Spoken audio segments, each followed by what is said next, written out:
The sentence: there was no trial, no hope of appeal, just the blaring voice of the imperial commander reading our sentence.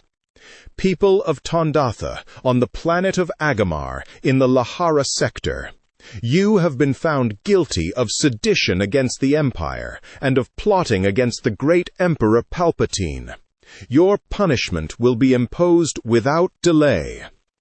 This was followed by the immediate scream of concussion missiles launched from orbit, then explosive detonations that shook the ground with staccato convulsions, and finally the heavy blaster fire, ripping through roofs, burning our families and friends. I try not to think about the day my town was obliterated, the day everything I believed about humanity and the order of the galaxy was turned upside down. My parents died that day, and I became, at heart, a rebel. Were my parents truly Alliance collaborators, and somehow deserving of their fate? Was anybody in our small backwater town guilty of the crimes we were accused of, and then punished for without mercy? I knew I wasn't. Not yet, anyway. I was on my way back from Kalnamun, what we used to call the big city, on that fateful day. I had just run an errand for my father, and was taking a short detour through a small forest of binka trees. I liked to use the trees as obstacles, pushing my T-16 landspeeder to the limit as I zigzagged through the grove. From a distance, I spotted the Empire's assault vehicle dropping into the upper atmosphere. It was massive, the biggest thing I'd ever seen in the skies above Agamar, and the sight of it filled me with foreboding. I pushed my speeder to the brink of overload, racing towards home. The Imperial craft seemed to parallel my course, moving slowly but steadily toward Tondatha. My stomach flip-flopped and my head pounded. A visitation by an Imperial assault craft. It didn't seem like that could possibly have positive connotations. I considered myself a loyal subject of the Empire, if any young man on a faraway planet in a distant arm of the galaxy can be said to be loyal. At least I wasn't completely indifferent. In fact, I had never questioned the status quo, simply accepting that the Empire was the Empire. The fact that the Emperor ruled our galaxy had little to do with me or my daily life. Everything political happened in the hub, among the dense, populated planetary systems. Here on the rim, we were farmers, merchants, and craftspeople. Rarely, if ever, did we see a government official, much less receive a visit from Imperial forces. I remember once, when I was about 5 or 6, a small flotilla of Imperial warships had come to our sector, and a few landing vehicles had flown over Tondatha.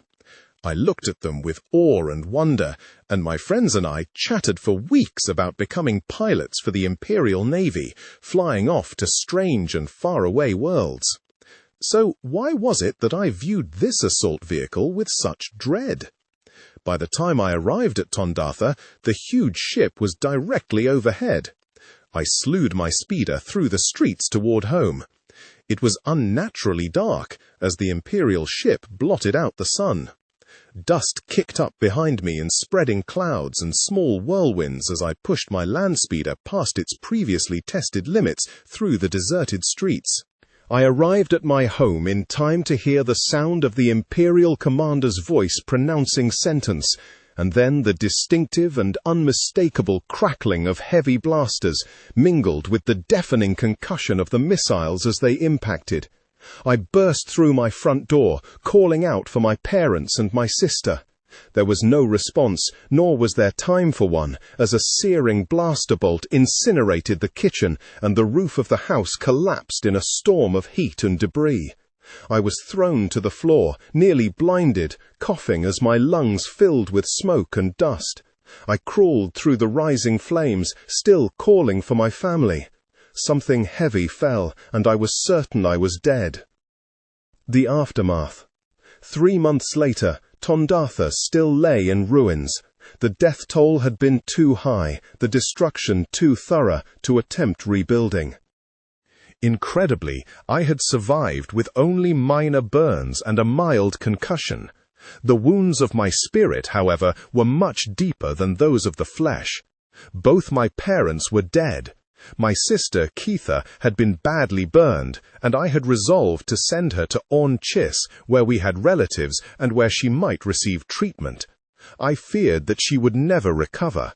I stayed behind. I had no idea what I would do on Agamar, but I think even then that I was considering the rebellion. I needed a new home, but more than that, I needed a focus for what was left of my life. More than anything else, I craved revenge. I had already suffered my punishment. Now, I reasoned, I would commit the crime. I moved to Kalnamoon and lived by doing odd jobs. I kept to myself, but I also kept my ears open. Several months passed. I sought out places where the talk, in imperial terms, was treasonous.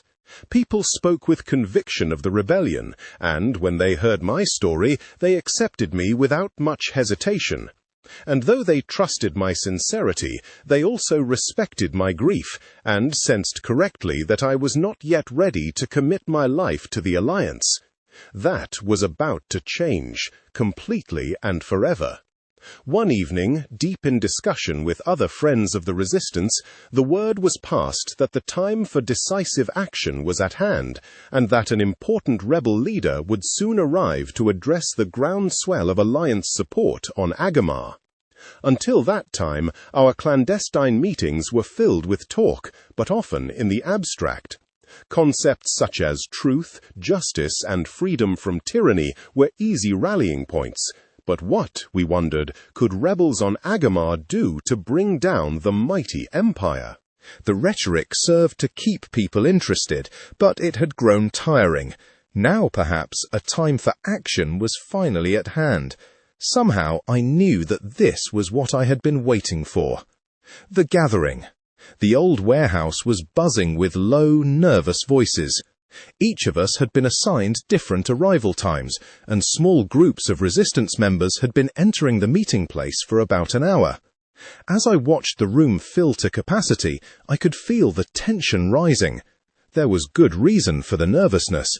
This was a big gathering of resistance members, and would therefore be a perfect target for an imperial surprise attack. Despite the assurances we had been given, the risks involved seemed considerable. While the crowd waited for the meeting to come to order, I took the opportunity to strike up several brief conversations, learning some interesting bits of information in the process.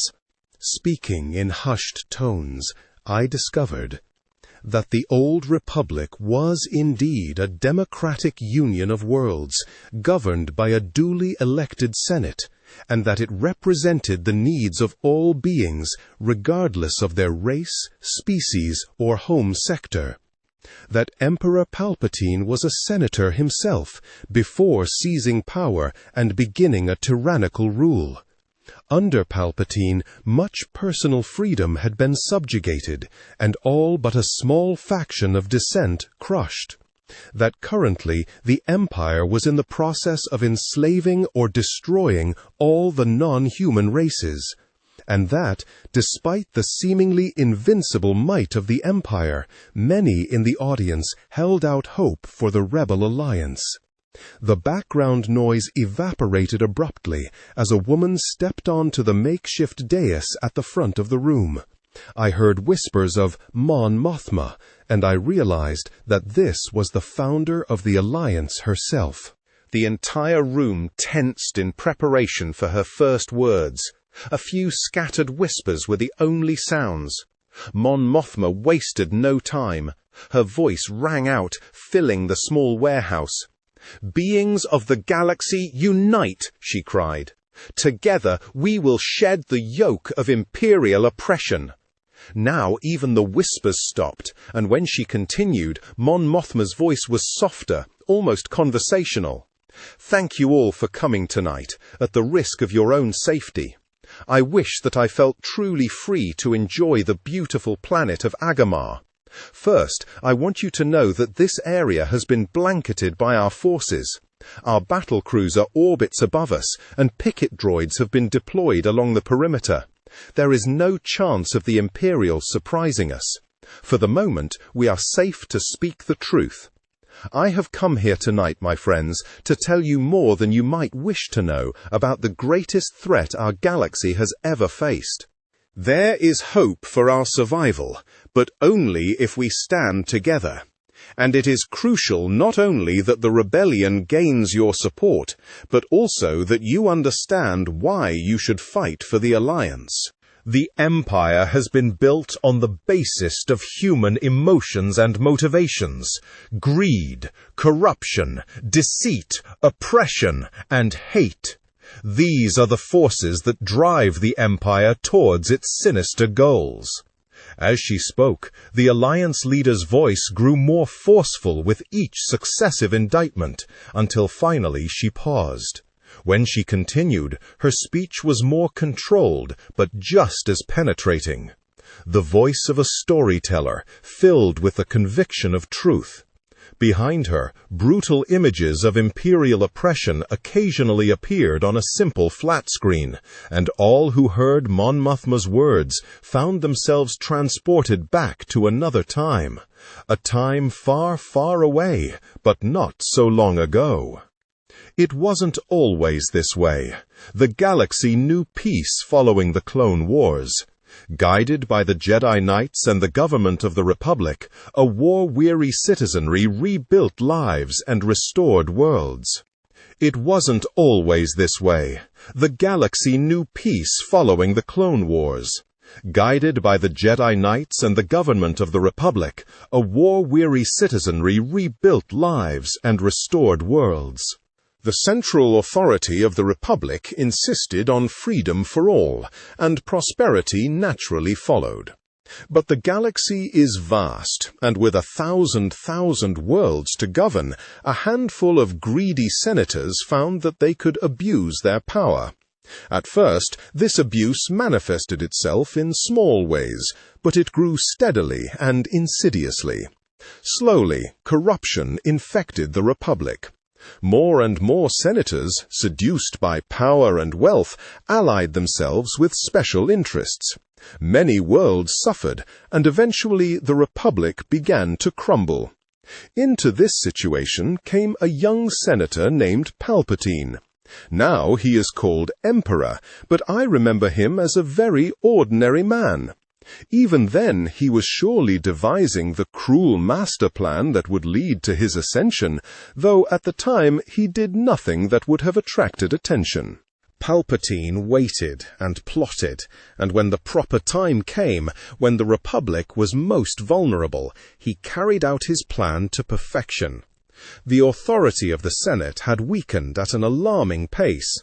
Crime was on the increase across the galaxy, and many worlds threatened to secede. Other planets simply did as they wished while pretending loyalty. A solution was needed, and that is what Palpatine offered. Through a combination of political maneuvering, half-truths masquerading as promises, and sometimes out-and-out fraud, Palpatine got himself elected head of the Senatorial Council, President of the Republic. Many of the most honest and ethical senators backed Palpatine for president because he promised unity, and he had carefully concealed his own corruption. At the same time, the worst members of the Senate expected a weak, controllable president. A figurehead that would represent justice to the populace, even as the senators continued to serve their own self-interests. I was senior senator during Palpatine's rise to power, and though it was obvious to myself and a handful of others that a monster was about to be unleashed, the voices of dissent were drowned out by those who sought a quick solution to a galaxy of problems. Still, no one could have guessed at the transformation that would take place following the election. With the power of the presidency secured, Palpatine suddenly emerged as a dynamic and increasingly ruthless leader, often playing senators against one another on crucial issues, bogging the government down in bouts of petty bickering. Little by little, Palpatine assumed complete control, as the Senate consumed itself in increasingly bitter inner rivalries. Once the reins of power were firmly in his grasp, and he was entirely confident of success, Palpatine declared himself emperor. He announced a new order, and filled the senators' heads with grand rhetoric, promising to lead the Republic into a glorious golden age, akin to the Kittle Far dynasty of old. It is Palpatine's new order that now crushes your freedom with an iron fist. Some tried to defy him, but to no avail. We are now fugitives, and Palpatine has allied himself with the dark side of the Force, increasing his dominance tenfold. With the help of Darth Vader, the fallen Jedi Knight, the Emperor has dealt swiftly and decisively with his enemies. If I had not escaped his dominion, I would most certainly be dead myself. Palpatine's power is spreading, and with it the darkness of his tyranny. This is how the old Republic died. This is how the Empire was born. The resistance grows. As I mentioned, before the Emperor disbanded the Senate, some of us had dared to take an active role against him. Chief among my allies was Senator Bail Organa of Alderaan, and, though we seldom agreed on the Senate floor, we both came to understand the danger inherent in Palpatine's rise to power. Even as Senator Palpatine outmaneuvered and defrauded the Senate, Bail Organa and I plotted secretly, meeting repeatedly at Chatham House, Organa's home in Imperial City. At first, Organa had resisted my call for a general revolution, horrified at the thought of abandoning the government to which he had devoted much of his life. Then came the massacre at Gorman, a small planet in the CERN sector, just outside the hub worlds. Following the incident at Gorman, Bail Organa agreed to assist in the diversion of weapons and funds to the growing resistance effort. Perhaps even more importantly, Organa helped the Rebel Alliance gain classified information that was integral to our early survival. In fact, when I was eventually discovered as a rebel leader, well-placed operatives allowed me to flee the capital only moments before I would have been apprehended. The stated goal of the rebellion has been to create an alliance of planets, as was first accomplished in the Corellian system. Under the guidelines discussed during the Chatham House meetings, the three major Corellian resistance groups were convinced to join together. Under a system of centralized leadership, the Corellians enjoyed the benefits of increased communication and greater access to much-needed funds, supplies, and weaponry. The Corellian Treaty was the true beginning of the alliance, and remains a shining example that there is enough strength in rebel unity to combat even the Empire. Since the signing of the Corellian Treaty, I have traveled from world to world and been welcomed by beings of conscience, independent thinkers, and victims of imperial atrocities. They have joined the alliance, as I hope you good beings will also join. I have come as a messenger of hope, offering fellowship in a growing galactic movement. It was then that Bante Hatcher, the leader of the resistance on Agamar, stepped forward and addressed Mon Mothma with mock skepticism. "But what does the Alliance have to offer us?" said Hatcher, doing his best to effect a whining lament. "Why should we join you?" A nervous buzz swept across the crowd, but Mon Mothma hardly seemed caught off guard. "But what does the Alliance have to offer us?" said Hatcher, doing his best to effect a whining lament. "Why should we join you?" A nervous buzz swept across the crowd, but Mon Mothma hardly seemed caught off guard. As the chatter subsided, she continued her address. "That's a fair question," Mon Mothma replied. "I'm glad you asked. Let's suppose that Imperial warships were headed for your planet, intent on causing complete destruction. You have perhaps a dozen obsolete headhunter starfighters, and maybe 5 of them are battle-worthy. Furthermore, you wouldn't even know that the Imperial ships were on their way until they opened fire, because you have no tactical communication outside of Imperial channels. But suppose that Agamar were linked to a sector-wide network, with surveillance droids watching the Imperial fleet and secret communiques from allied worlds able to warn you well in advance of any threat.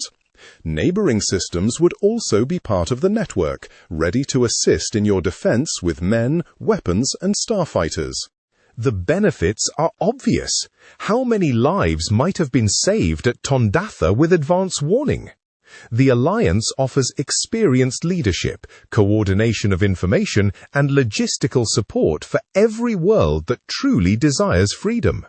And you needn't worry about trading one empire for another. I am the Alliance Chief of State and Supreme Commander of the rebel forces, but unlike the Emperor, my job is temporary. Every 2 years, the Advisory Council calls a vote, and at any time they can replace the Chief of State. And as soon as the Emperor is deposed, all the worlds in the Alliance will participate in forming a new republic and organizing a new governing body. Let me read to you an excerpt from our formal declaration of rebellion, which was addressed directly to the Emperor himself. We, the Rebel Alliance, in the name of and under authority from the free beings of the galaxy, solemnly declare our intentions. We will fight and oppose the Empire and its forces by any and all means at our disposal. We will refuse to enforce any imperial law deemed contrary to the rights of free beings. The rebellion will continue until such time as the Emperor is dead and the Empire dismantled and destroyed. I have pledged my life to this cause, and I implore you to do the same. Also consider for a moment what I call the Empire's great lie. Palpatine has continued the pretense that he will end social injustice and corruption, but his true goal has always been the subjugation of worlds and the enslavement of citizens. He rules by fear rather than by consent. He preaches that all beings are equal, even while he conducts ruthless campaigns of genocide. The Empire seems unstoppable, often has that been said. But hear the words of Palpatine's own Grand Moff Tarkin, and consider them well. Even the excellent pace with which your Majesty is strengthening his fleets cannot provide security for the Empire, should a significant number of planets begin to defy your will, noted Tarkin recently. We are many years away from a force vast enough to secure every system simultaneously. I would advise His Majesty to rule through the fear of force, rather than through force itself. If we use our strength wisely, we shall cow thousands of worlds which might otherwise consider rebellion. Mon Mothma paused, allowing the words of Grand Moff Tarkin to be thought upon deeply before concluding her speech. Friends, the Empire is evil, guided by an evil creature in alliance with the dark side of the Force. You must find the courage within yourself to resist. They cannot subdue us all. They have admitted it.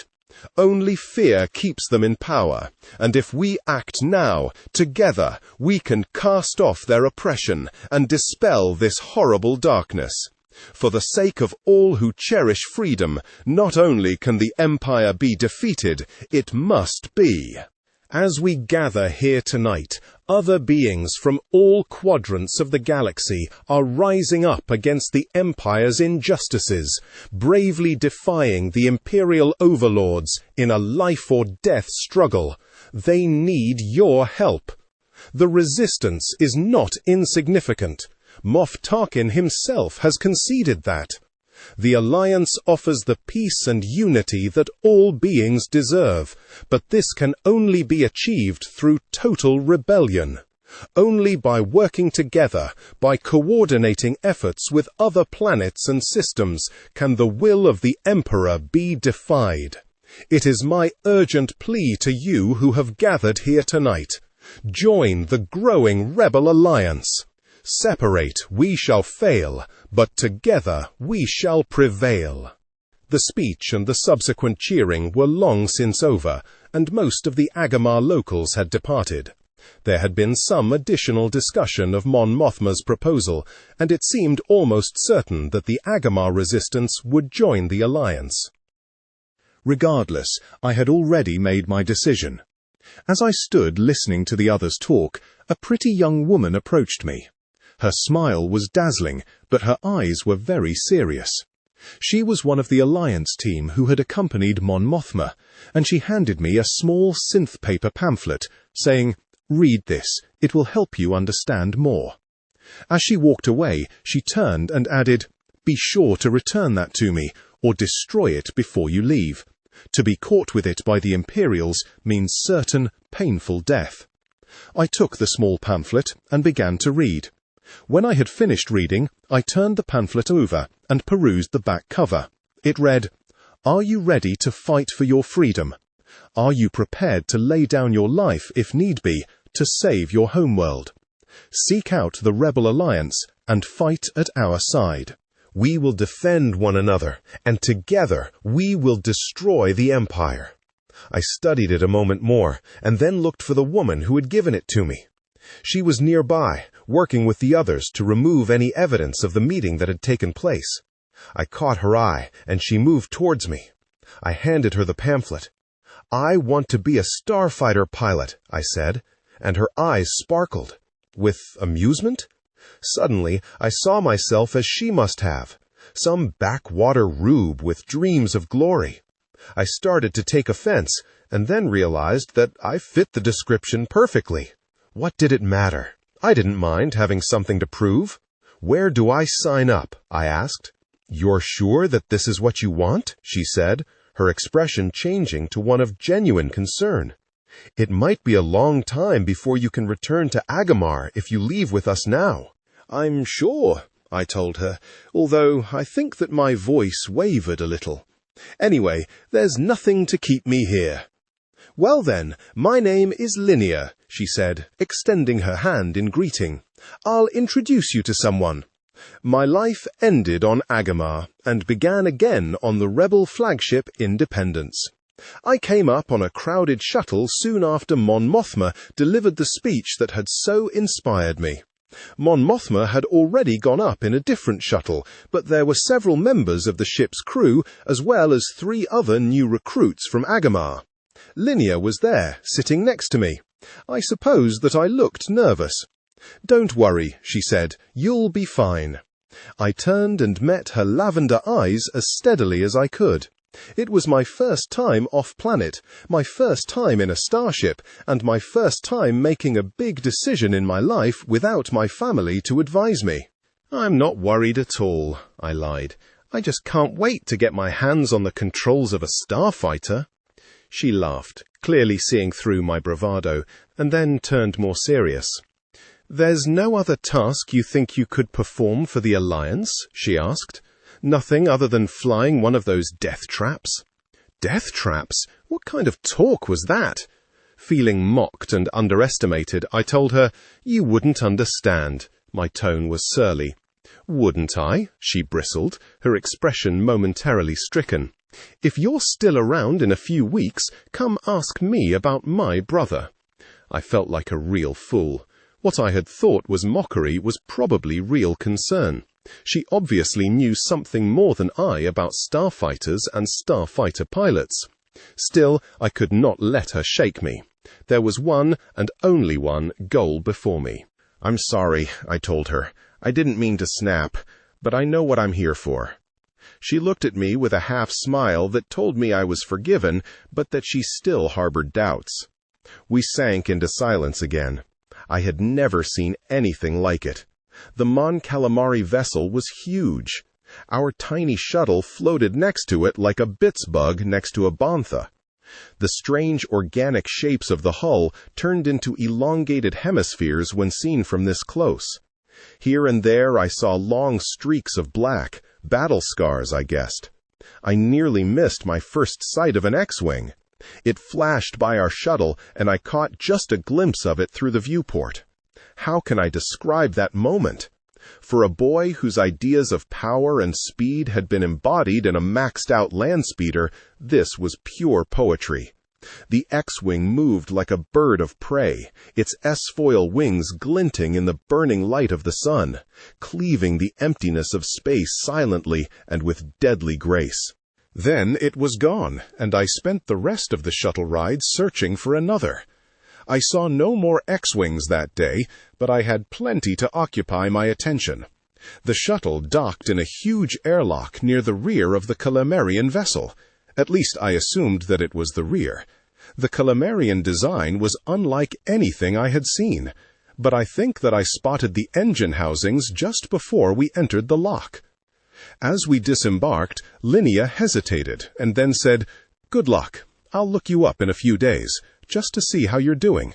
Before I could think of anything else to say, she was gone. We were in a shuttle bay, and dozens of shuttles of different sizes were there. I looked hopefully for another glimpse of a starfighter, but there were none. "New recruits from Agamar," boomed a basso voice. "Please report to me." "Gart, Poussin, Jean-Lo, Farlander." I jumped at the sound of my name. Somehow, hearing it spoken in this strange place made the reality and finality of my decision solidify in my mind. This wasn't a dream. I was really here. The source of the voice turned out to be a short alien creature with large nocturnal eyes, gray-green skin, and a puzzled-looking expression seemingly indigenous to its face. It was dressed in a military uniform and blinked every few seconds. After the creature had assured itself that we were all present, it set out briskly toward a far wall. I followed with the other new recruits as we trekked through the gigantic hangar. There were luminous arrows in the floor, and we seemed to be following them. A crosshatch of structural beams arched overhead, layer on layer of flattened ribbon-like constructions that formed the outer shell of the Independence. I had never seen anything built like this, and had no idea even what the building material was. Nothing was square or at right angles. It was a little disorienting. It looked incredibly strong, though. The luminous arrows led us to an iris that opened when we approached. On the other side was a long, well-lit hallway, wide enough to accommodate at least 5 people abreast. Iris doors lined the hallway, and unfamiliar devices studded the walls, but our guide continued without allowing us time to examine these Calamarian wonders. There was plenty of activity around us, and I guessed that we were in one of the main routes through this part of the ship. I saw many humans, of course, but I also spotted a variety of non-humans and droids, most of them completely unfamiliar to me. The hallway was anything but straight, curving first to the right for a while and then back again to the left. I judged that we were taking a serpentine route toward the center of the cruiser. After about 10 minutes of non-stop marching, we came upon a smaller hallway, a tributary to this main stream. After another minute or two, we were delivered into a small room containing nothing but a table, 10 chairs, and a couple of plaques on one wall. Our guide said, "Wait here," and left us. "What do you think will happen now?" asked one of the others. He was a tall, thin young man with reddish hair and small, slit-like eyes. He had fidgeted on the shuttle and was obviously having trouble staying calm. His name was Ndranth Pusson, I think. I had spoken to him once before on Agamar, but I hardly knew him. "We wait," answered another of the Agamarians. Sunar Janlo was a strong, committed member of the resistance. Solidly built, decisive and energetic, Janlo had always been a leader on Agamar. She had said nothing during the long shuttle ride. Now her comment was characteristically short and to the point. She sat at the table and motioned for Pusson and Brethgart, the other recruit, to sit also. I had wandered over to examine the plaques on the far wall. One listed the crimes of the Emperor. It was the same list I had seen in the booklet A Call to Reason. The other plaque was a laser paper version of the formal Declaration of Rebellion. It read much like Mon Mothma's speech, and I wondered whether she had been its author. I was just finishing reading when I heard the hiss of a door opening. I turned in time to see an odd quartet of rebel officers enter the room. 2 were human, the other 2 were like nothing I had ever seen. One was a salmon-colored creature with a high domed head featuring large eyes set to either side. I was to learn later that he was a Calamarian, a member of the race who had built this starship. The other officer was even stranger to my unaccustomed eyes. His face looked much like some aquatic creature from my homeworld. The image that came to mind, in fact, was of a creature with a squid for a head. Ironically, I was to learn later that these creatures, called Queren, were sometimes referred to as squid heads. After I had come to know them, however, I found that appellation distasteful. The Queren officer called my name in a sibilant voice. "Follow me, please," he said in strongly accented Basic. Hesitantly, I fell in behind him. We walked down another hallway and into an elevator of some kind. As we rode down to the lower decks, I kept sneaking glances at this strange specimen beside me. Finally, we emerged from the elevator into a dark, narrow hallway. The lighting was distinctly more dim than that of the upper decks, but my guide seemed right at home. I later learned that Querens evolved from deep in the seas of Mon Calamari, and that they preferred low light. The section of the ship I had been assigned to was a still unmodified Queren area. The Quarrens stopped before a doorway and gestured in a very human-like way. "This is cabin 11,489, your new home, Flight Cadet Farlander," he said. I didn't respond immediately, but stood there, a little frozen by the implications of his statement, still fascinated with his alien looks, and, I'm afraid, staring foolishly at him. "First time off-planet?" he half-asked, half-stated. "Imagine what your face looks like to me." The sound he made was something like a drain pipe backing up, and I found myself hoping that it was his species' version of a chuckle. If that was the case, I wanted to avoid being so amusing as to provoke a full-on belly laugh. I tried to apologize, hoping to salvage some dignity. "Here," he interrupted, "take this hollow disk and study it." The Queren reached out a suckered limb and proffered a standard hollow. I reached for it. The sucker released it as my hand closed on the small disk. "If you're to be a starfighter pilot, you need to learn the ropes. If you have any questions, your liaison will be Lieutenant Harmo Blastwell. Don't worry, he's a human." The sound of a gurgling drainpipe echoed down the small hallway as the Queren turned and walked away. I stood a moment, chagrined and afraid that I had made a bad first impression. Then, with a sigh of resignation, I retreated into the small room that was to be my temporary home. It wasn't much. A small desk and chair with an antiquated personal holodeck. A tiny hollow wall with a limited selection of topics. A tiny privy. A simple cot that came out of the wall at the touch of a button. That was all. I had brought very little with me on this journey. Most of my possessions had been destroyed during the Imperial attack, so I carried only a few clothes and personal items. I had nothing much to do, and didn't dare leave my cabin, fearing that I would get lost among the tunnels and hallways of this huge ship. I popped the holodisk into the deck and started my education as a starfighter pilot.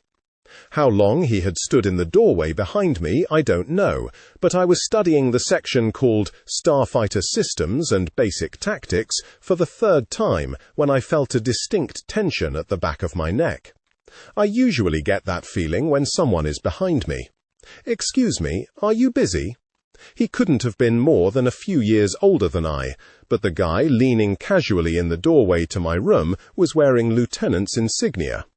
With his hair a month overgrown, and his uniform only partially buttoned up, he looked more like one of my friends back in Tondartha than an Alliance officer. "Some of the crew around here call me Lieutenant Blastwell, but you can call me Hamo if I can call you Keyan. Deal?" He smiled and held out his hand. "Aren't I supposed to salute or something?" I asked, extending my hand. "That'll come later," he said. "I just thought you might like to get a bite to eat," he added. "Do they serve mugrube stew?" I asked, hopefully. Mugrube was one of my favorite Agamarian dishes, and I realized that I was hungry, very hungry. Harmo laughed. "You want to be a starfighter pilot, do you? And you can't be more original than mugrube stew. Come on, Keyan, live dangerously. Take a chance. You've got to try the Mutadan porf." "Porf?" I was dubious. "Doesn't sound very good. What's in it?" "Don't ask." Harmo grinned and gestured for me to follow. Harmo turned out to be from a small planet like Agamar, and we found much to talk about. Too soon, however, Harmo called a halt to our discussion. With a last sip of non-alcoholic Veronian berry wine, I followed Harmo back down the dark passage that led to my cabin. "Tomorrow you go to the maze. Best you get some sleep. You have a lot to learn, and tomorrow it begins." "The maze?" "The pilot's proving ground. You have to check out there before you can get on the simulators. You don't waste time around here, do you? I thought I'd have to cool my heels for days before I got a crack at anything like real training." He clapped me on the back. "Hey, Keyan, get this. The Alliance has no time to waste. No time at all. Besides," he added very seriously, "I've got a good feeling about you. I'm betting you'll ace your training. And if I do, hey, I'll even try some of your mugrube stew." "And what if I don't?" "You get to eat porf," he said with a wicked smile. "But you'll do it, kid. Besides, I need a new wingman." When we reached the door to my cabin, he stood at attention and saluted, and then he smiled and pressed the stud to open my door. "I'll see her at the crack of dawn," he quipped. Figuratively, that is, he added, as he headed down the dark hallway. Not sleepy at all, I entered my room and reopened the Starfighter Pilot's Handbook. The Pilot Proving Ground. I was sent to a secret training area the next morning. I have no idea where it was, and I'm sure that it isn't there anymore. Rebel facilities have a way of changing locations frequently, for obvious reasons. The maze was a series of gates and targets designed to familiarize pilots with the basic operation of their craft. I spent 2 days flying the maze and learning how to manage different starfighters. There was no real danger. The maze is designed so that nothing you do can really hurt you. The damage is simulated, but the effect is real enough. My shoulders ached after the first few hours of concentrated effort. I did pretty well my first run, but Harmo flew up next to me as I ran out of time and told me to keep trying. Eventually, I got the knack of flying the maze and could keep going all the way past the 8 main levels. On the 3rd day of training, we all realized that I couldn't really learn anything more from the maze. Next stop, the simulators. When I first came on board the Independence, I was anxious to begin my training. There was nothing I wanted more than to get behind the controls of a starfighter and blast away at Imperial ships. By the time I had read the Starfighter Pilot's Handbook, that desire had become unbearable. And after I had mastered the pilot's proving ground, I knew that I was ready. But Harmo was always around, and he never failed to assure me that I had much to learn. Even after I had passed the maze, in his own words, with flying colors, he wouldn't authorize me for any real duty. Instead, he sent me back to the simulators, where I met Commander Wex, Tie-Dye Daffyd, Tactical Training Officer. From this tactical master, I was to learn the lessons that kept me alive later, when the blasters were real and there were no second chances. "All right, beings. For some of you, I'm your final hurdle. You've got to get by me to get your hands on a real starfighter. I'm here to make sure you don't leave here as tie meat. We can't spare the ships." I think that this was meant to be a joke, but nobody laughed. We were all scared to death. Commander Daffyd was the kind of instructor young pilots had nightmares about. A tough, experienced, no-nonsense kind of man who had seen it all and lived to tell about it. The tactical training officer paused and surveyed the room, his eyes locking with each of ours in turn. Absently, he rubbed the 3-inch scar along his cheek with his good hand, and after staring each of us down, he'd mutter something practically inaudible that sounded vaguely like, none. My first impression? A genuine nutcase. In the stories floating around the mess, David had ignored practically every rule of combat in his 150 or so sorties and had just about fragged a couple dozen times. That was how he learned the importance of proper tactical flying. But these were just stories. Who knew the truth? The commander had finished his survey and intimidation drill, or whatever it was, and began to lecture again, pacing the room like a caged ranker and occasionally rubbing the scar on his cheek. He seemed almost to have forgotten about us, but I knew that he hadn't. Each mission you fly in the simulator is meant to teach you something. Be sure you learn your lessons. I don't care if you ace through each mission the first time or fail your first 10 attempts, just as long as you get the message. If I can help it, none of you will set foot in a starfighter until you've completed all the historical simulations. David gestured toward the simulator and the big hollow screen behind him. Who wants to be first to demonstrate his skills in battle? He asked. There were no volunteers. MISSIO, Dev Sidestep. Okay, rookies, here's your chance to beat up on some helpless opponents. It's not that much of a contest. I expect you to learn how to use your targeting computer, how to shoot straight, and how to move quickly from one target to the next. Master this lesson, and you'll go on to the next. Your ship has accidentally hyperspaced into an Imperial training area. The enemy ships are mostly stationary or slow-moving, and only 2 are armed. This is an opportunity, therefore, for you to practice some combat skills in a low-threat environment. MISSI2, wingmen are important. You're here to learn the wingman's role. Don't underestimate it. Your primary objective comes first. Protect your flight leader. Also in this mission, I expect you to manage your energy output to shields and weapons, and to control your speed.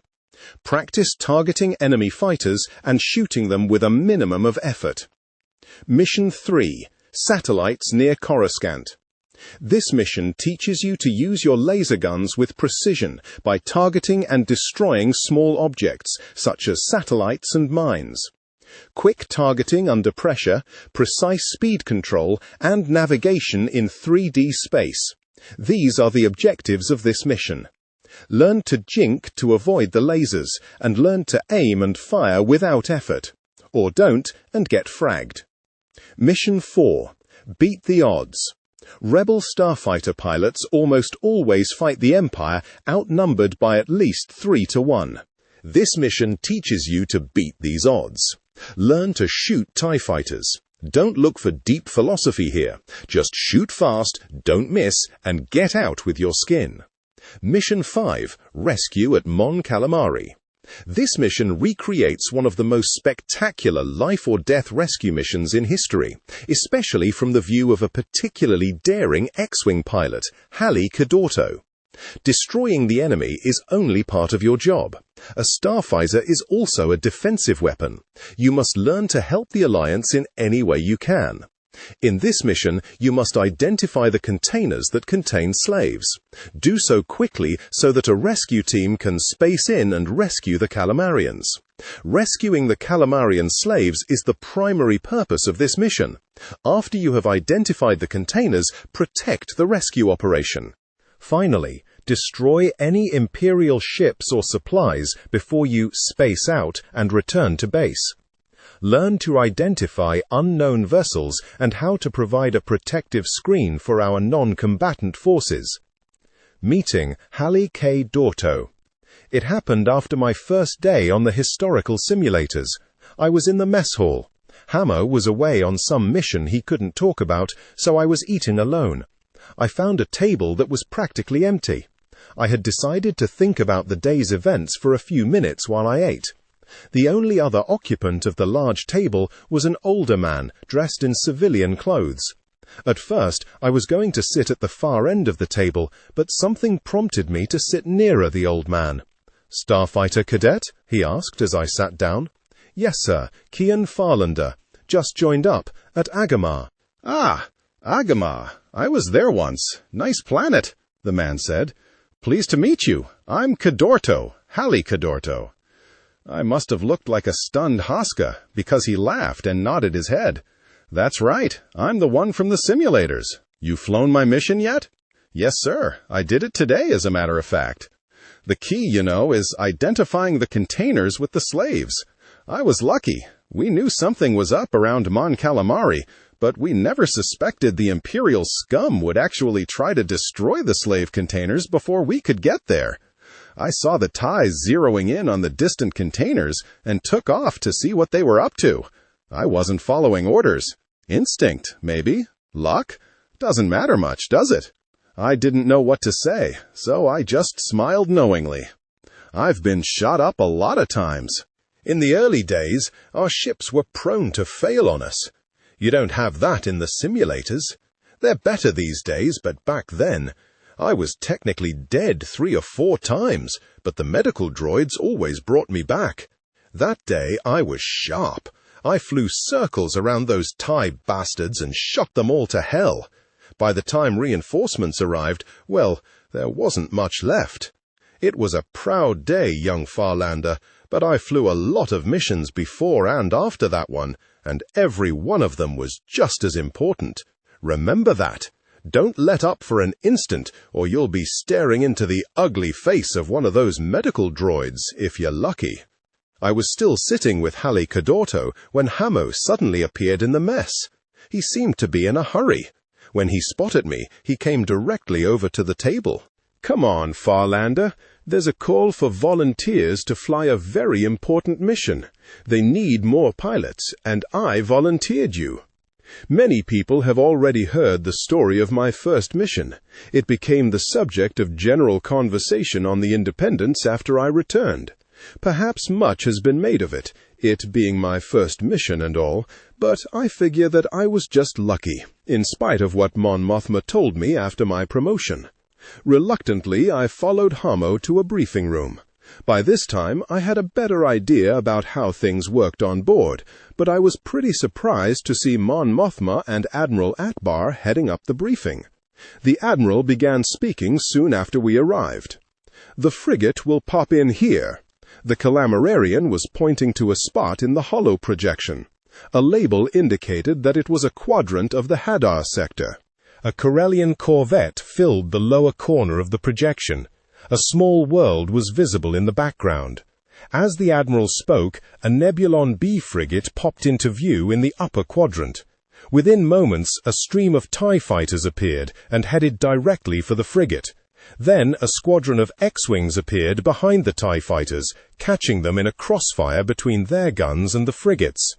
The second X-Wing squadron and the Y-Wings surrounded the corvette. Blue Squadron will flank the enemy fighters, catching them in a crossfire with the Calamarian frigate Liberator. Red Squadron will protect the Storm unit as it attempts to board the corvette Talon. The Y-Wings of Gold Squadron will use their ion cannons to disable the corvette's weapons and electricals. If Blue Squadron is successful, there should be limited resistance. But Red Squadron, your job is to protect the Y-Wings and the Storm unit. When the Storm unit successfully boards the Talon, the commandos will make their way to the captain's quarters and to the bridge. They will confiscate all available holos and capture any senior-ranking officers. In addition, R2 units will scan the corvette's computer system and retrieve anything found there. Are there any questions? Captain Charger, one of our senior officers, stood up and asked, "Do we take the corvette when we leave, destroy it, or abandon it?" The Admiral was quick to answer. "Carry out the mission objectives and retreat immediately. We want as few casualties on this mission as possible, and we don't want any complications. Just hit hard, hit fast, and get out." When assignments were made, Hamo was assigned to Red Squadron. He volunteered me as his wingman. I kept asking myself what I was doing here. I asked Hamo the same question. "There are a lot of ops going on right now," he replied later, as we made our way back to our quarters. "They're short on pilots." he grinned and added, "So you're elected. Ready or not, Empire, here I come." This was what I had joined the Alliance for, after all. I just hoped I made it back. "Don't worry," Hamo told me, for the 100th time it seemed, "you'll be fine." We had a few days before the mission, and Hamo yanked me from my normal training schedule to drill me in X-Wing maneuvers and get me some real flight time. It was perhaps the most exciting time of my life. It would have been fun, too, if I could have forgotten what lay ahead. But every time I questioned my abilities, Hamo would reassure me, and slowly I gained confidence in myself. The X-Wing did feel much like a T-16, only better. The day arrived. We strapped in and did our instrument checkouts. Then the tractor beams floated us from the hangar and into space. It wasn't the first time I had seen the black, infinite canvas of space from inside an X-Wing, but it was the first time I was going to hyperspace into battle. My stomach was queasy, and I could hardly maintain my focus on the equipment and the readouts from the console before me. "You okay, Red 2? It was Hamo checking in. "Fine," I answered, not entirely truthfully. "I'm fine." I struggled to gain control, taking deep breaths and letting them out slowly. Gradually, I put aside all fear of the future and concentrated on handling my starfighter. My starfighter, I thought. I was finally ready for action. "I'm ready," I breathed into my communicator. "What's that, Red 2? came Hamo's reply. "Nothing, Red Leader. Ready when you are," I answered, this time with some conviction. "Just stick close to me," he replied. "Hyperspace in T-15. I had been in hyperspace a few times by now, but I never got used to the feeling of losing my reference points. I could feel my body's anchor in the real world literally rip away. I could sense myself receding from my known point in space and heading for another. When I described this feeling to others, they all looked at me blankly or implied that it was just my imagination, except for one Sullustan navigator who said nothing but nodded sagely and offered what passed for a smile among Sullustans. This eerie sensation was all the more intense when it was just me and the X-Wing alone in limbo. Fortunately, it didn't last long. We came out a few clicks from a raging battle. There was a slight pressure change. Faint static played over the comlink. And off in the distance, laser bursts flashed and ships were disintegrating in iridescent blues, greens and violets against the backdrop of a distant galaxy. In that surreal moment, I think I formed an image of space battle that would forever haunt me.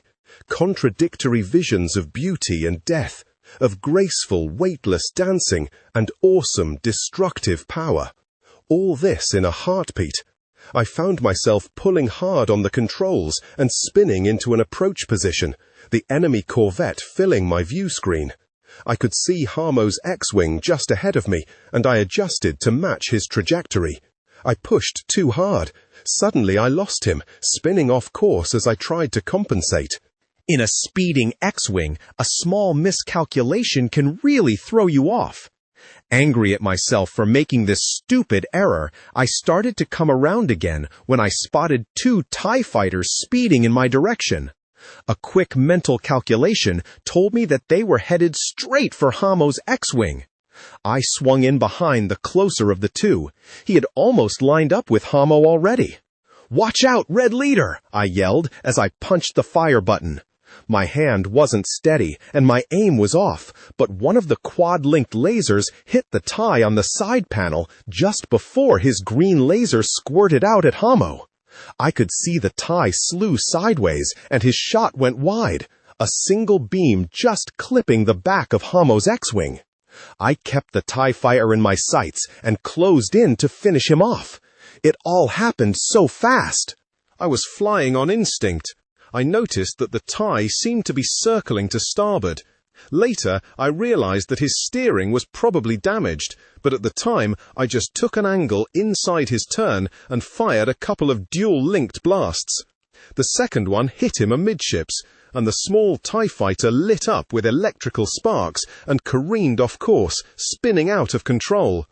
A moment later, the ship exploded, sending pieces flying in all directions. "Good shooting, Red 2. It was Harmo on the comm. "And thanks, but next time watch out for the wingman. I barely got him off your tail." The wingman? I had forgotten about him as I concentrated on the tie in front. If it hadn't been for Harmo acting as my wingman, I would have been dead meat. "Red 2, come in." "I'm here, Red Leader. I'm okay, I guess." "Hey, kid, that was good shooting. You'll be all right. But listen, I'm afraid I've been damaged. It's not too severe, but my R2 has been disabled. I won't be able to return to base. No hyperspace. You know, unless I can dock with the Liberator. I'm leaving the fight to you, Red 2. I'm joining Blue Squadron. You're on your own. You copy?" Shouldn't I stay with you, Red Leader?" I asked. I didn't know whether to be scared, angry, or flattered that Harmo was going to leave me to fend for myself. Angry and scared were top contenders, however. "Negative. Complete the mission. Hurry now, or you'll miss all the fun." The comm clicked off and then on again. "Good luck, Keyan." "Thank you, sir. Same to you," I answered dubiously.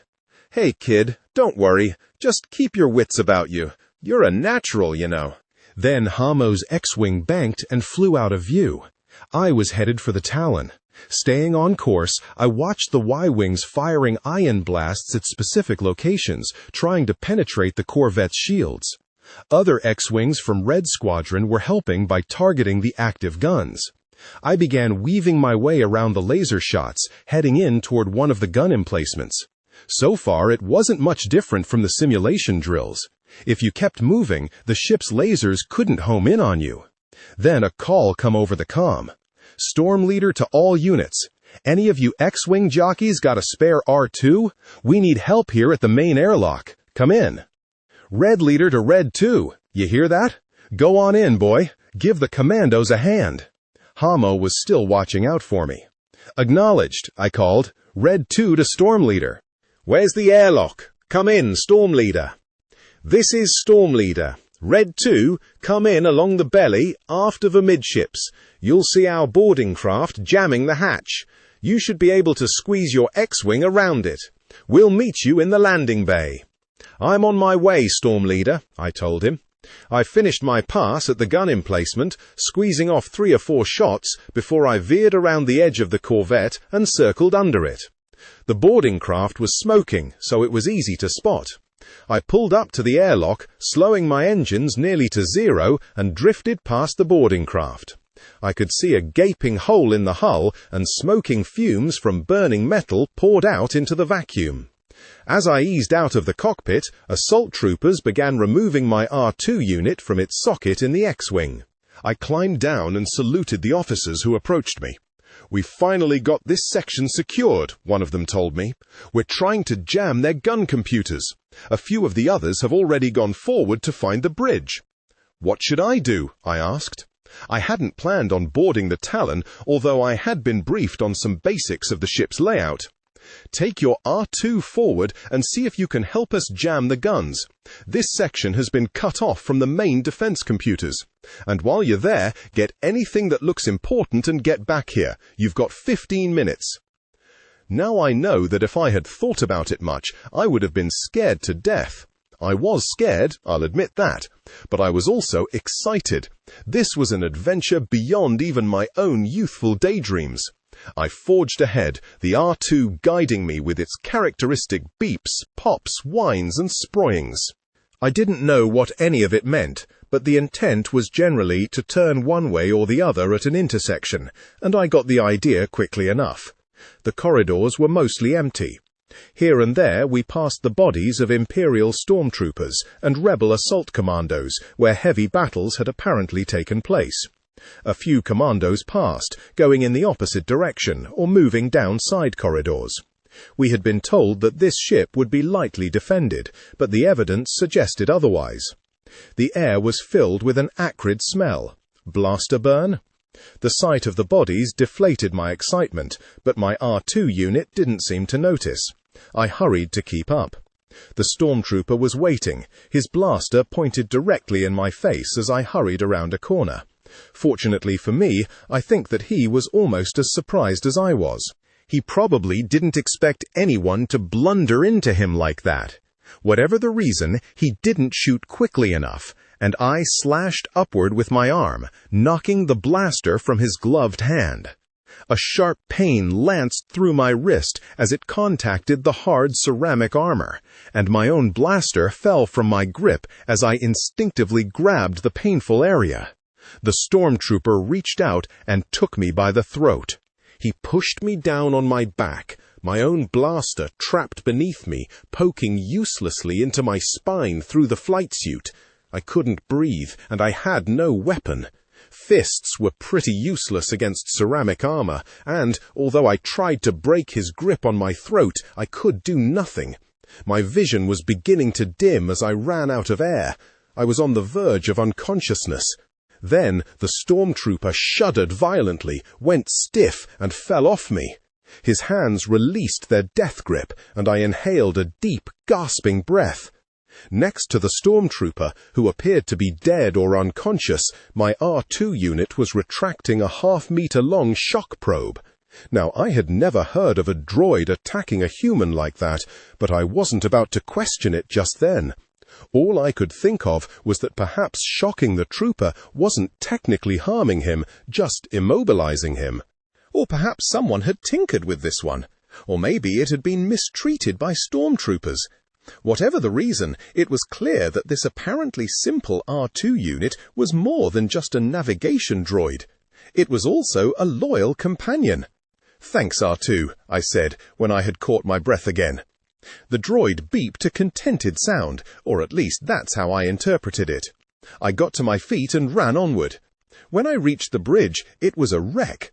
I quickly spotted roughly 10 dead stormtroopers and at least half that many rebel commandos. But now the place was deserted. I began to search for anything that might be useful while the R2 linked with the command computer, first shutting down any external guns that were still active and then downloading information from the ship's memory banks. I found nothing that looked important and was about to give up when I heard the muffled sound of a blaster being fired nearby. It came from behind a wall with no apparent doorway, but it was unmistakably the sound of a blaster. I suspected that there must be a doorway, even if I couldn't see it.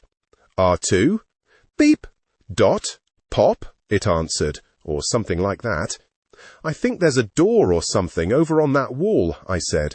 "Can you open it?" The droid whistled a few more times, and then the entire wall slid aside, revealing a secret room. Inside, burning hollow discs were everywhere. An older man in an Imperial officer's uniform stood behind a large desk, his expression that of someone caught in the act.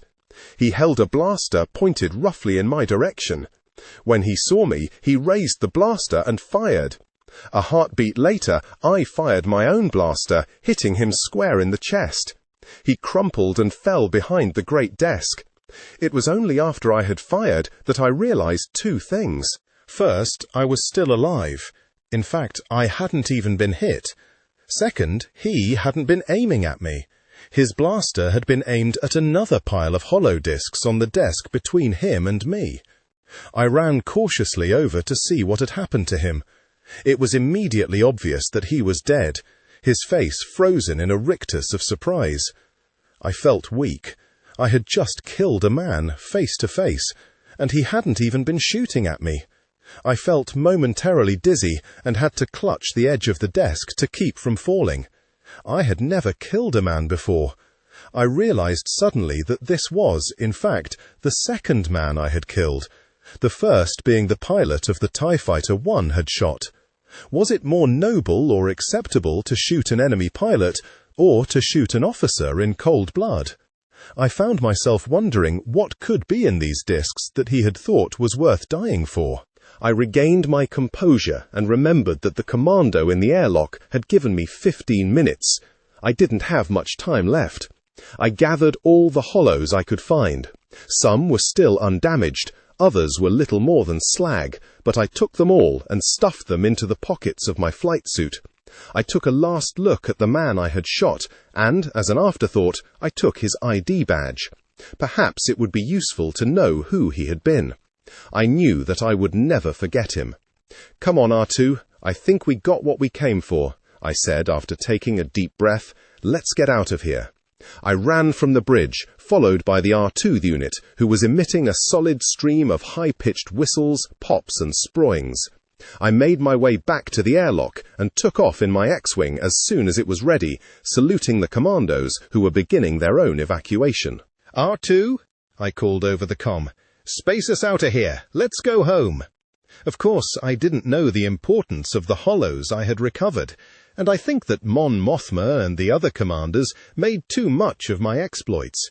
But who could complain? I got a promotion to lieutenant and made many new friends. And I guess that any group of loyalists, outnumbered and outgunned, would try to boost morale by creating heroes. I just didn't really see myself as one. It was what Mon Mothma told me privately about my having something to do with destiny and the Force that bothered me most. That and the dreams I was starting to have. But that's another story. I had just completed the last of the A-Wing historical training missions and was climbing out of the cockpit of the simulator when Commander David called me on the comm. "Farlander, report to my office. David out." Janlo was nearby.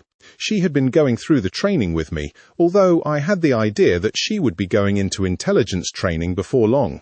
She gave me one of those looks, like, "Uh-oh, what did you do now?" I just shrugged. I had no idea what tie-dye wanted. Janlo offered me an encouraging thumbs up as she entered the simulator. I walked along the row of simulator pods and turned left. David's office was just down the hall from the simulator room. As I approached, I noticed someone standing in his doorway and facing into the office. I could see only the back of the man, but his bearing was very military, and from his shoulder insignia I could see that he was a lieutenant commander. I slowed my pace to see whether I could overhear what they were saying. "Best to go in as prepared as possible. He seems to know his way around a blockade runner, Commander," the man in the door was saying. I couldn't hear the reply. "I know he's green, but you said yourself that his simulator scores were nearly perfect. And General Dodonna himself." The man's voice trailed off as a slightly louder, but still incomprehensible, reply emerged from within the room. "With all due respect," continued the first man, "we could use his help. There are so many operations in planning stages at this time. Well, we can't wait for every—" The man was interrupted as a voice bellowed from inside the room. "Farlander, where are you? Get in here, now!" By now, only a few meters away, I spoke up. "I'm here, sir." As I walked up to the door, the man standing there turned. I didn't recognize him, but that was nothing to be surprised at. Thousands of people were aboard the Independence. "You're Keyan Farlander?" asked the man, sounding a little dubious. "Sir," I saluted crisply and stood at attention. Rebel officers were pretty lax about such things, generally, but I thought that this officer would appreciate the gesture. "At ease, Lieutenant. Relax." The man smiled, seemingly at some private joke. He didn't look like a man who smiled often. "Commander David tells me that you aren't ready for active duty yet. What do you think, Lieutenant?" He was asking my opinion? "I think that whatever the commander says is probably true, sir." "Listen, Farlander." The man hesitated a moment and then turned back to David. "I'm just the envoy anyway, David," he said.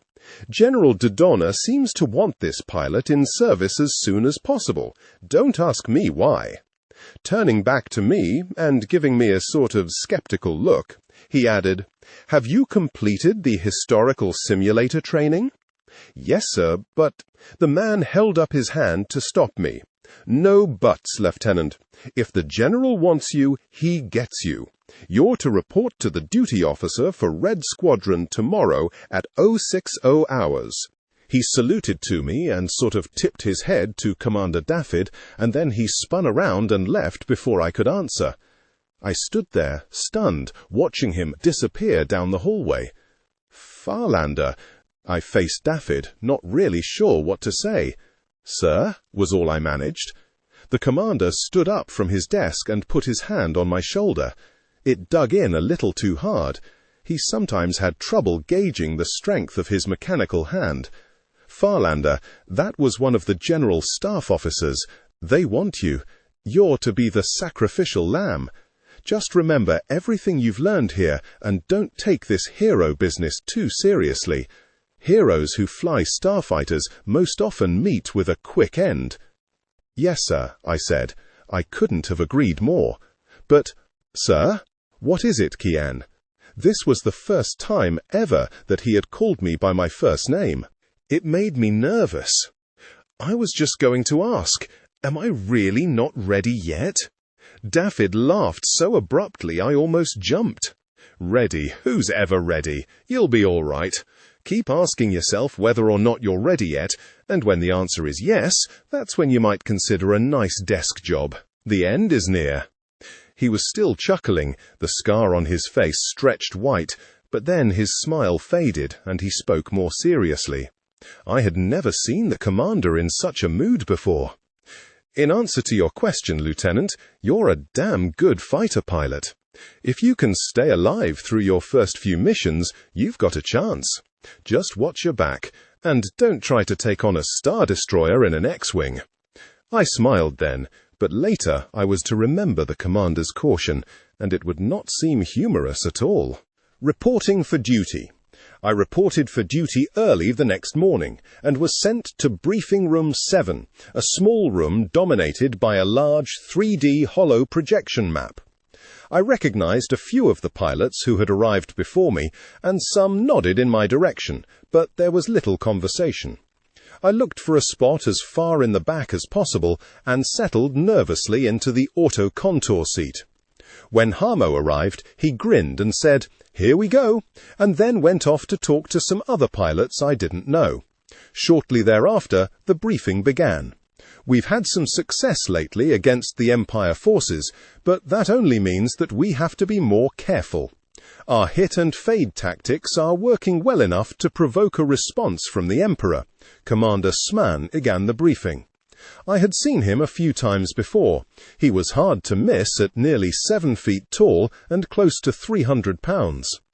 People said that he was a frustrated fighter pilot, too big to fly one, and that he had become a tactical genius and a mission planner just so that he could stay near the action. Whatever his story, people also said that he was tight with General Dodona and Admiral Akbar, and that Wessman had planned many of the most successful Alliance missions.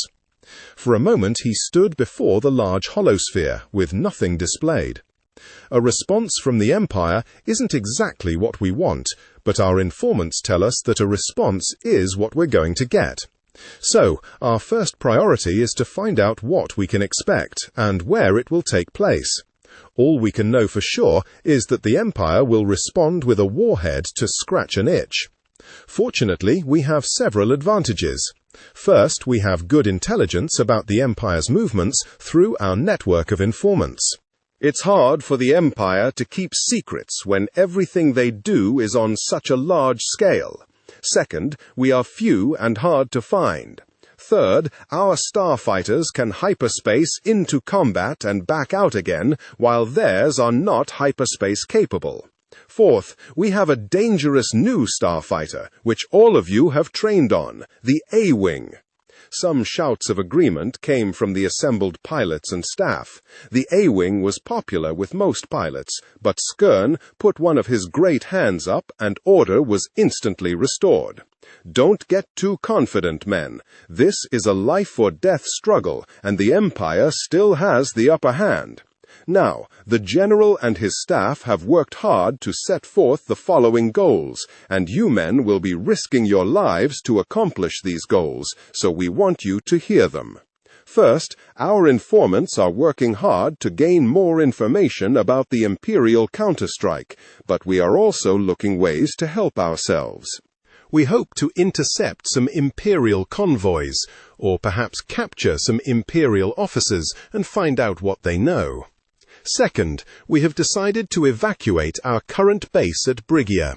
Our security is very tight, but nothing will remain a secret forever.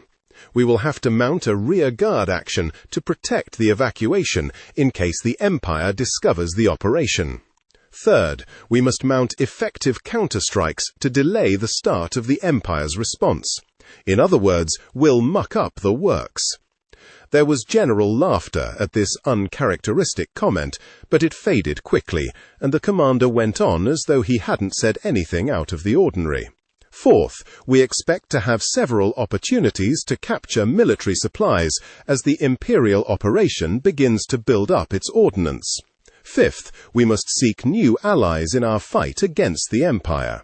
Several worlds are learning, through first-hand experience, that the Empire brings oppression when it promises peace, and we must work to prove ourselves a worthy alternative. One such world is Sullust, and, like the Calamarians, the Sullustan are a strong spacefaring race. Their superior navigation skills would be a great help to us. Sixth is to seize any target of opportunity. The High Command is studying several plans designed to hurt the Empire and help our cause throughout the galaxy. We'll need your help to get it done. All that said, let's get to your first mission. OP-1, DEST, Imperial Convoy. Mission Briefing.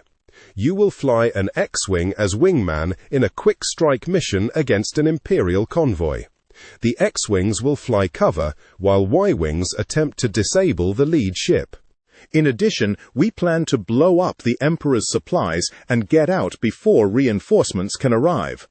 Farlander's after-action report.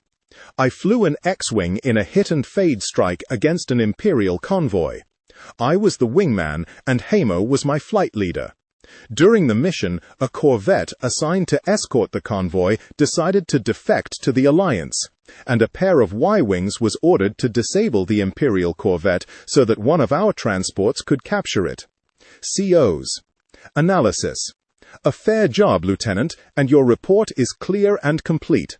However, there is always room for improvement, said the debriefing officer, the same man I had met outside Dufford's office. His name was Commander Legrain. Here, read this report, he said.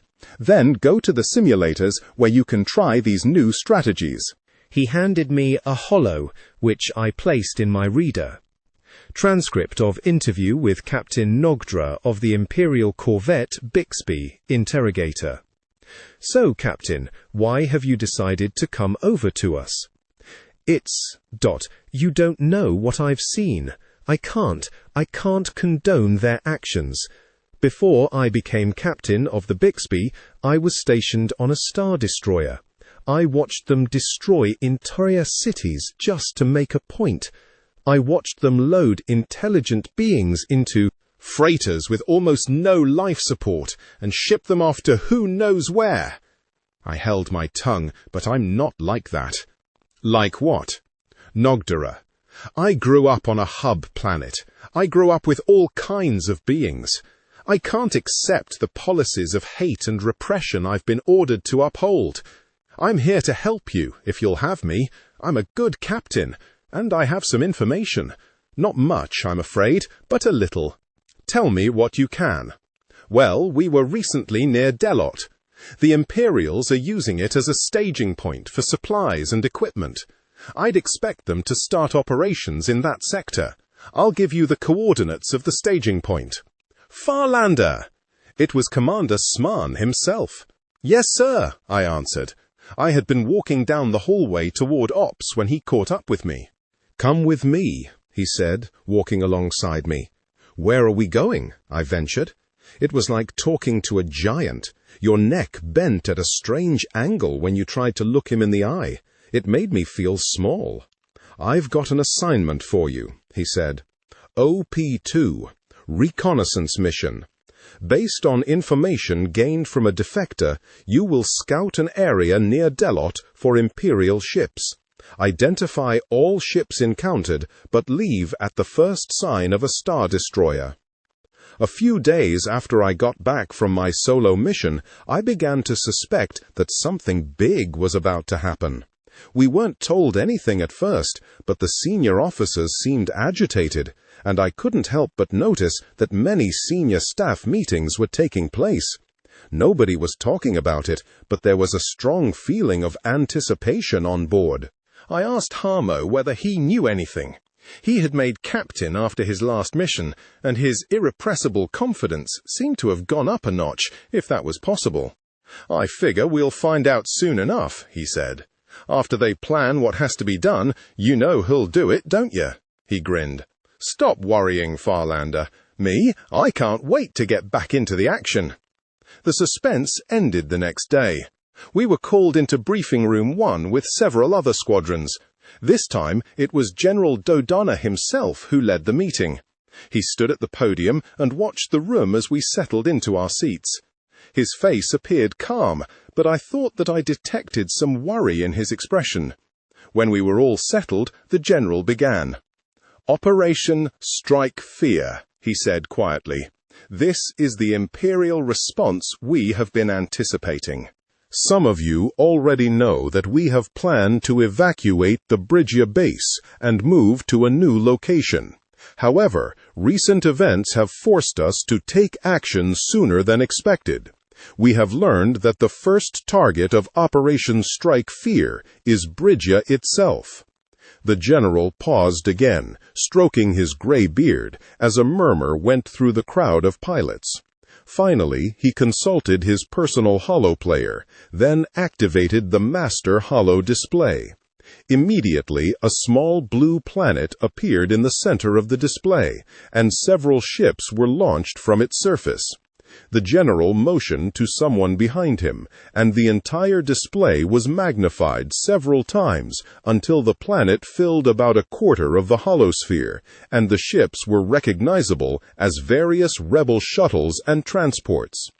In a matter of hours, we will hyperspace to the Bridgia area and mount a series of operations designed to protect the evacuation. Red Squadron, you'll be responsible for protecting the senior staff shuttles. Gold Squadron, I want you to lend one Y-wing in support of Red Squadron's X-wings. As the general described the mission, more ships appeared in the display. I knew that the entire briefing was being recorded and would be handed out when we disbanded. Blue Squadron, you'll prepare for a separate mission to protect our base equipment transports, the general continued. Now here is where the mission will begin. I took the wingman position in my X-wing, teamed up with a flight leader I had never flown with before. Since these were the ships I had to protect, I wanted to be able to find them quickly. After all three shuttles entered hyperspace, the mission was complete. Legrain was in a hurry. "Look, Lieutenant, there's no time for a thorough debriefing." "We've got to get you spaceborne again. I barely had time to grab something to eat before I was back in the cockpit again. The Empire had hit us hard, and we were all scrambling to salvage whatever we could. They sent me alone in an X-wing to help protect the wounded who were getting transferred to a medical frigate. I barely made it through that one," I told Legrain. "I was sure that the Korolev was a goner." "We've analyzed your performance, Lieutenant, and it was nearly flawless. Either you were very lucky or your skills are improving. Either way, we're thankful for your efforts. There's nothing more to add." "I suppose that I could have attacked the Warspite," I joked, but Legrain didn't look amused. "Let's just stay alive, shall we?" he told me. "Yes, sir," I replied. We were all pretty worn out after the evacuation and the Imperial attack. I know that I was ready for a long rest, and I could see in the faces of my fellow pilots that they had also tested their limits. Many of the men were unshaven, and their faces looked drawn. The women seemed to have held up a little better, but they all showed the strain.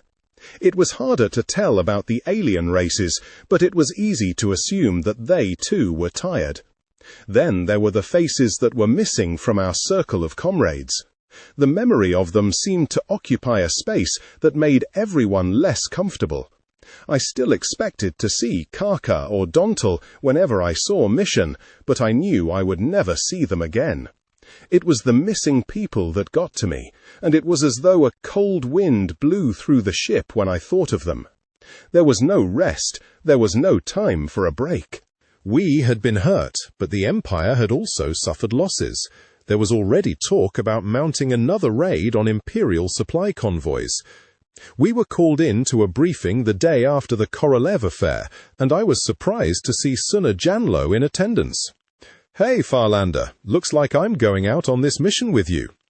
I was surprised, and I guess it showed. Her expression soured a little, and she added, "You're not the only one who can pass the training, you know." "I didn't mean, I thought you wanted to go into intelligence." "Yeah, maybe eventually, but the Alliance needs more pilots. At least that's what the brass think. You heard about Pussin, didn't you?" "No," I answered. "Bought it, in the evacuation," she said tersely. "He collided with a TIE fighter, and his shields were too low." "But how did he get into the action in the first place?" I asked, astounded. "When I left training, he was behind you." "Don't know. I think he was just in the wrong place when they needed another body in a starfighter. Bad luck, I guess." "What about Guard?" I asked, thinking about the quiet young man who had come up with us. I had never really gotten to know him, but now I was curious. "Washed out. Disorientation problems," answered Janlo. "But he told me that he's going to try again. He doesn't talk a lot, but he seems to want to make it through the training. Wants it real bad. We might see him out there eventually." It was sobering. One of my fellow Agamarians was already a casualty, another a washout. It brought back feelings I had suppressed, feelings of home, and with them feelings of frustration and anger. "Just make sure you don't buy it, Sunna," I told her seriously. "I'll be all right. Watch your own back, hotshot." Then the briefing began. "Sorry, Lieutenant Farlander, no ops today," said the hangar requisition officer. "But I have orders to go out on recon," I said. "Check the roster on the computer." The man shrugged. "It's not that I don't want to send you out, but I have no more ships." "What about all those?" I asked, pointing to a row of X-Wings lined up and down the hangar. "Look, Lieutenant, I can't make 'em fly without more R2 units. You get me some droids, and I'll give you the starfighters. Deal?" I stared in frustration. "I'll do my best," I answered after a moment, but the man had forgotten about me already and was arguing on the comm with somebody else. Mission briefing. "The Rebellion does not have enough R2 units in supply. Capture a damaged freighter that contains desperately needed R2 units. Beware of pirates who are active in the area.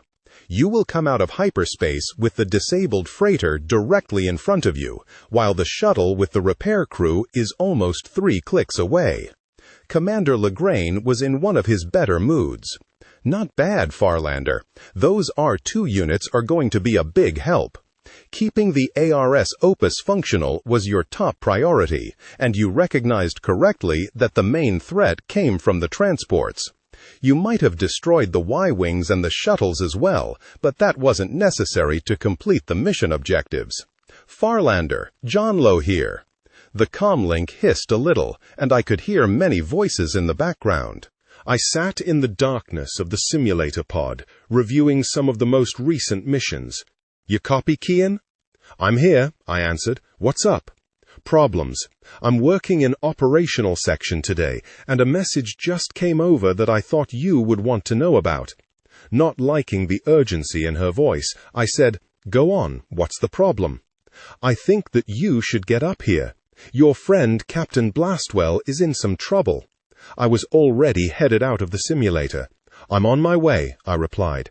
I ran full speed down the hallways, dodging other crew members and receiving a few unpleasant stares, especially from the Quarren crew, who seemed disturbed by humans moving quickly in air. I suspected that I would feel the same way if I were in water with them, but I had no time to worry about such things. I ran into Ops and found Janlo behind one of the holo readouts. She was already pointing to 3 ships on the display. "See, that's Blastwell's X-Wing," she told me. "Those other 2 are his wingmen. Something's gone wrong with the R2 units, and the ships are out of control. What could be going on? We think sabotage. Remember the R2s we recently recovered?" "Sure, I was on that mission." "Well, they may have been tampered with. The engineers are checking out the others right now. In the meantime, you might want to get in a ship and help out your friend." "I'm on my way," I called as I sprinted for the door. Mission briefing. Some R2 units stolen from the Empire had hidden programming that allowed them to take over X-Wings. You must track down the X-Wings and recapture them. You will drop out of hyperspace less than 1. 5 clicks from the 3 stolen ships. An Imperial Star Destroyer is waiting about 45 clicks further on and will immediately begin launching pairs of TIE interceptors. You and 2 other Y-Wing pilots are each responsible for one of the X-Wings. Yours is blue too. For a few days things were quiet as the technicians wiped the R2 units clean and checked all of them out. Harmo and I spent some time in the pilot's lounge talking about old times and playing Haransi, a particularly ruthless card game that was becoming popular among the rebel pilots. Harmo had a badly sprained wrist from the incident with the R2, but he was in good spirits, even if he couldn't fly for a while. While we took our leisure, the High Command was busy, and Harmo and I were called into a private briefing with Commander Wessman on our first shift, 3 days later. "Several of our phase goals have been accomplished," Commander Wessman was telling us. "Now we are ready to proceed with the 5th of our stated goals, namely to help the Sullustans resist Imperial oppression. It's time we give them a reason to join the Alliance. We have discovered a secret operation that has been transporting important Sullustan prisoners from their homeworld to the Imperial capital, no doubt for interrogation, torture, and servitude. In 4 hours, we will launch a rescue operation as the prisoners are shuttled to a waiting Imperial frigate. If successful, this mission should obtain widespread support for us on Sullust, and hopefully the Alliance will gain a powerful new ally in support of our cause." The commander looked down at us then, as though assessing our worth, before continuing. "We want to keep this mission quiet for now. There's a significant risk that, if we send in too many ships, the Imperials will kill the prisoners. We've decided that 1 pilot in a Y-Wing should begin the rescue attempt, and we'll send in rescue transports after the shuttles carrying the prisoners have been disabled. It's a risky undertaking, and I tell you that I was opposed to it." The commander checked a wrist display and then looked down at me. "Failure could be disastrous. Remember that, Farlander. Be ready at 4:15, he said. "Me?" I asked, somewhat incredulously. Wessman looked amused. "That's right, you. We've seen your ability to assess a situation and then take the appropriate action under extreme pressure. This will be tougher than anything you've accomplished so far, but we think you're the right choice." "And Blastwell?" "Sir," Hamo replied, "you go over the mission plan with Farlander and make sure that he knows everything you know. Check?" "Check," Hamo told him. "Come on, Keyan, and don't worry, it'll be fine." Mission briefing. In an attempt to win the support of the Sullustans, you will lead an effort to rescue Sullustan prisoners held on board Imperial transports. I arrived at the hangar on the Independence just as the rescued Sullustan prisoners were being escorted from the shuttles. With their wide eyes blinking in the bright light, they seemed momentarily disoriented, but quickly began chattering to themselves in high-pitched voices, looking around and pointing at various ships and other features in the hangar. Another Sullustan came up to the group. He was dressed in rebel uniform, and I recognized him as a navigator aboard the Independence. The rebel Sullustan greeted the newcomers in their language, and they fell silent as he gave some sort of speech. Then they all began talking at one time.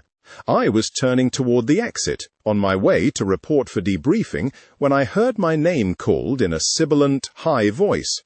"Lieutenant Farlander, sir?" I turned and saw the Independence navigator facing me, his large, coal-black eyes unblinking and his oversized ears twitching slightly. Behind him stood the entire group of Sullustan prisoners, likewise favoring me with their disconcerting gazes. Once before, I had met the navigator, a very mild, kindly being whose name I never could figure out how to pronounce. But now I would have to do my best. I saluted. "Lieutenant Commander Chithian," I answered. "Lieutenant, my friends from Sullust wish to thank you personally for your role in securing their rescue from the Empire. They want you to know that, if you should ever happen to visit our home planet, they will feast you on the choicest Drutash grubs from the deepest caverns of Sullust, and bathe you in our most caustic green mud from the hot springs at Piringisi." Unsure how to respond, I gave a half bow. They came up to me, touching my face with their delicate fingers, and speaking very broken basic. Finally, an officer from Protocol came with a droid who spoke to them in their language. They all laughed and followed the officer after waving goodbye to me. I hurried to meet Commander Lagraine and complete my belated debriefing. For 2 weeks we flew routine missions while negotiations took place between the leaders of Sullust and the rebel high command. Finally, a summit meeting was arranged. Hamo was at last ready for action again, and we were assigned to fly combat space patrol for the event. We dropped out of hyperspace and surveyed the meeting location. A few minutes later, the Star Destroyer Invincible appeared behind the Sorsul II and launched TIE Interceptor Group Alpha, followed shortly by TIE Bomber Group Zeta. The first 2 groups were rather poor pilots, and we took care of them quickly, firing torpedoes at the bombers and then destroying the ITIEs. A second wave was launched almost immediately, but they also flew poorly, and we had no real trouble with them. No serious threats evolved, and we kept the meeting safe until, finally, the last ship jumped. As soon as the Sorsul II hypered out, we got the mission complete message and left for home. "Well, now we know why the Imperial attack on the summit was so feeble," said Hamo, bursting into my cabin unannounced. Looking up from the holo novel I was enjoying, I asked, "What do you mean?" "Look, kid, didn't you wonder why the Empire would send a Star Destroyer after the meeting and then launch some bunny pilots at us? It was just a diversion." "Diversion? For what?" "Cut to the dogfight, Hamo. They got the Sullustan leader. While we were out there meeting with the delegation, stormtroopers kidnapped the Sullustan leader. I was dumbfounded, and I think it showed." "So, what are you waiting for, rookie?" said Hamo. "Let's go." "Hey," I called as I followed him out the door. "Where are we going, and who are you calling a rookie?" "Well, I'm not sure why I got to fly the Y-Wing while Hamo got an X-Wing. Maybe it had something to do with my success when I rescued the prisoners. Whatever the reason, I had the task of identifying and disabling the shuttle with the Sullustan leader in it. The good news was that Rescue 1 had gotten the job done. I received the mission complete message after the shuttle had jumped to hyperspace.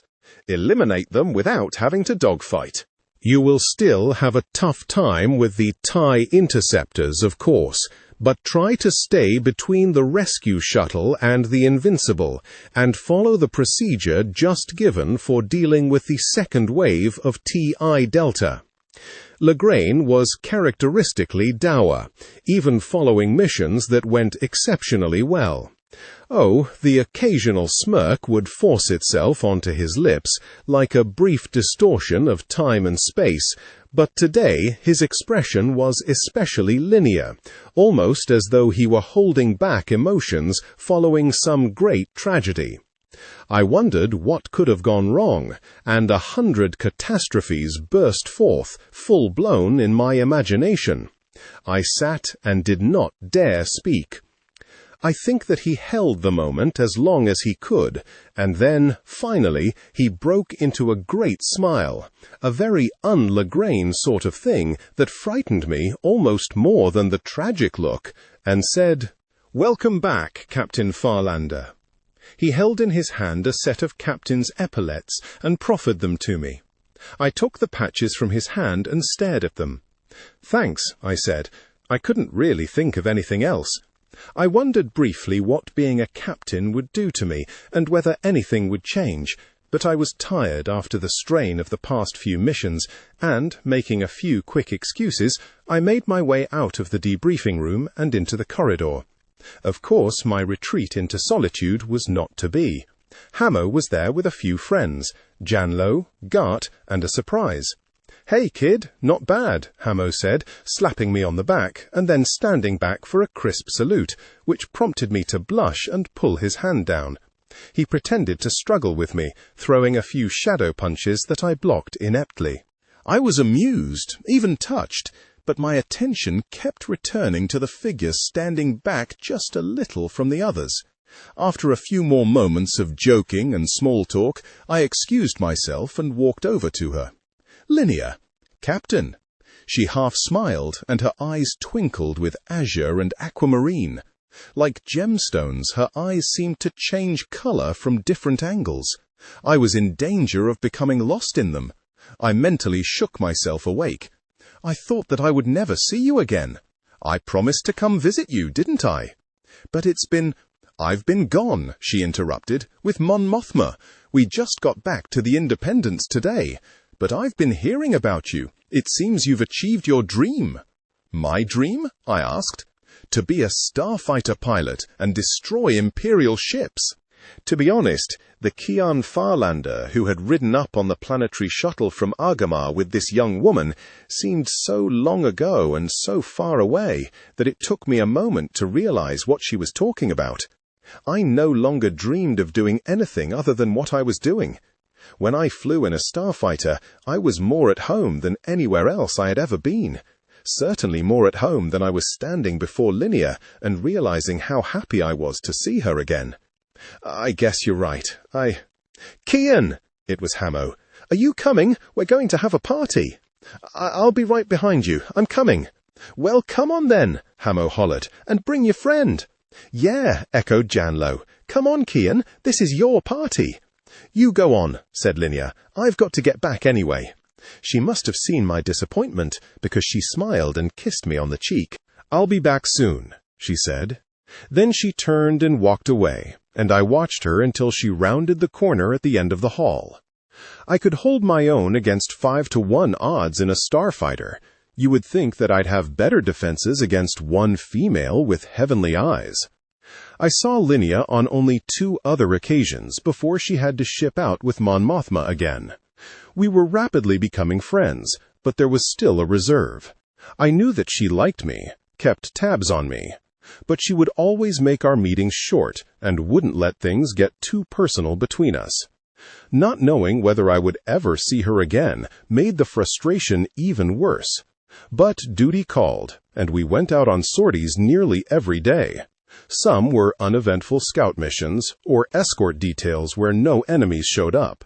Then, every once in a while, a really significant mission would drop in our laps without warning. My promotion to captain had changed my life very little. Maybe I noticed a bit more deference on the part of junior officers, and perhaps a look of jealousy from some of the pilots, but all in all, I was just the same Keyan Farlander I had been before. The one big exception was the meetings. Now, I'm not fond of meetings, preferring to spend my time resting, socializing with the other pilots, or practicing in the simulators. But now I was required to attend more planning meetings. That's how I learned of the plan to blow up the Invincible, one of the Emperor's premier star destroyers. We've discovered a massive explosive device the Empire has created. We don't know what they want to do with it, but we think that it would be effective against a star destroyer. We stood around a large war map in one of the planning rooms. Commanders Skyman and Legrain were there, in addition to a few other commanders and captains. Hamo was there as well. I even spotted old Halley Cadorto sitting in a corner of the room. He waved cheerily, and I waved back quickly. "How do you think we should go about securing it?" asked Legrain. "We've intercepted some transmissions and decoded parts of them. The device is scheduled to be loaded onto a freighter at the Selenon spaceport." "But we'd never get away with a raid there," interjected Marsken, who usually flew with Blue Squadron. "That's correct. Selenon is too busy and too well defended," agreed Skyman. However, the freighter appears to be bound for one of the deep space transfer zones the Empire has been using for the past couple of weeks. The zone is heavily mined, but otherwise lightly defended most of the time. We think that we can get in and capture the freighter before the Imperials can respond. We'll assemble a small team. The first phase is to destroy the minefield. Then we'll send in a boarding party and capture the weapon. He turned on the field map and began entering data from the computer. Soon, a large minefield took shape. Let's look at how we'll approach the minefield and where the hyperspace jump points should be, he continued. It was my first taste of mission planning. I began to find it interesting after all. Mission briefing. Capture a massive explosive device from the Empire. It will be used in a modified shuttle to blow up a star destroyer. You will lead this effort. There are 18 mines in the minefield surrounding the target freighter, and they must be cleared so that the shuttle Herald may safely board the freighter and capture the device. When I finished debriefing, I headed back to my cabin and found a message flashing on the comm. I accessed the message idly, one hand unbuttoning my shirt, when I stopped dead still. The message was from my aunt and uncle on Orn Chiss. Dear Keyan, we hope that this message finds you well. We thought that you would want to know that your sister is being cared for around the clock. Although she is not responding yet to treatments, the doctors say that she has a strong will and that we should not give up hope. Rest assured, Keyan, that everything is being done for her. We are truly sorry for all that has happened. May the Force be with you. The message was signed Aunt Mimya and Uncle Trin. It was dated almost a month earlier. It took me only an hour to discover just how difficult it was to send a message to anyone outside. It took me days to go from communications to logistics to sector command, back to communications to intelligence, and finally to logistics again. In the end, I was assured that my message to Orn Chiss might arrive in a few weeks, or it might not. Generally, I was discouraged from trying to send any more messages. When I wasn't trying to get by the numerous clerks and petty officers controlling outside communications, I kept to myself. Hamo was gone on some assignment off-ship, and Yarnlo had begun some additional duties as a junior trainee with intelligence. And only the Force knew where Linnea was. So I guess I missed some of the elation that had affected the other pilots and ops crew. We had beaten Operation Strike Fear, people were saying. We had blown up the Invincible. We could defeat the Empire. There was a sense of hope and anticipation among the crew on the Independence, a sense of growing confidence. It lasted right up until Admiral Akbar gave his speech. It started out all right. Beings of the Alliance, I have come to congratulate you, he told us, standing on the stage at the back of the large assembly hall. And to warn you, he added. My mind was ahead of him, or so I thought. He would deliver the standard speech about overconfidence so that we would realize that the Empire was still a tremendous power and a genuine danger, that the Invincible was only one Star Destroyer and the Emperor had many more. That's what I expected him to say. I whispered something to that effect to Yarnlo, who sat next to me, but she gave me one of those looks that says, "Behave yourself," and returned her attention to the Calamarian Admiral. We have beaten Operation Strike Fear, he began simply, his huge dark eyes blinking slowly in the brightness directed at the podium. He turned his domed head back and forth, deliberately including everyone in the room. You have beaten Operation Strike Fear, he said. We all cheered, even me. We had done it, hadn't we? While the Admiral waited, the uproar died down, and soon just a small undercurrent of whispering and murmuring remained as background noise. Akbar continued. Now you must prepare for something far worse, Akbar said, and paused. Far worse. It was as if someone just dropped a muffle on us, or sucked all the air from the room. "We have reliable information that the Empire is developing a terrible secret weapon," the Admiral went on, without seeming to notice the deflated mood of the crowd. "We don't yet know what it is, or where it is, but we must find out. If our information is correct, it is a weapon so powerful that it could destroy entire planets, obliterate civilizations, wipe out species, and give total dominance to the Empire. The fate of the Alliance and of all free beings rests with you, my friends. I ask you only to do your best." Akbar continued somewhat longer, but I hardly heard what he said. I was too busy trying to imagine what this superweapon could be, and in my mind I conceived endless horrifying variations on its power, and of its effects on the human body. I'd guess others in the room were thinking the same way. General Dodonna took the stage when the Admiral had concluded.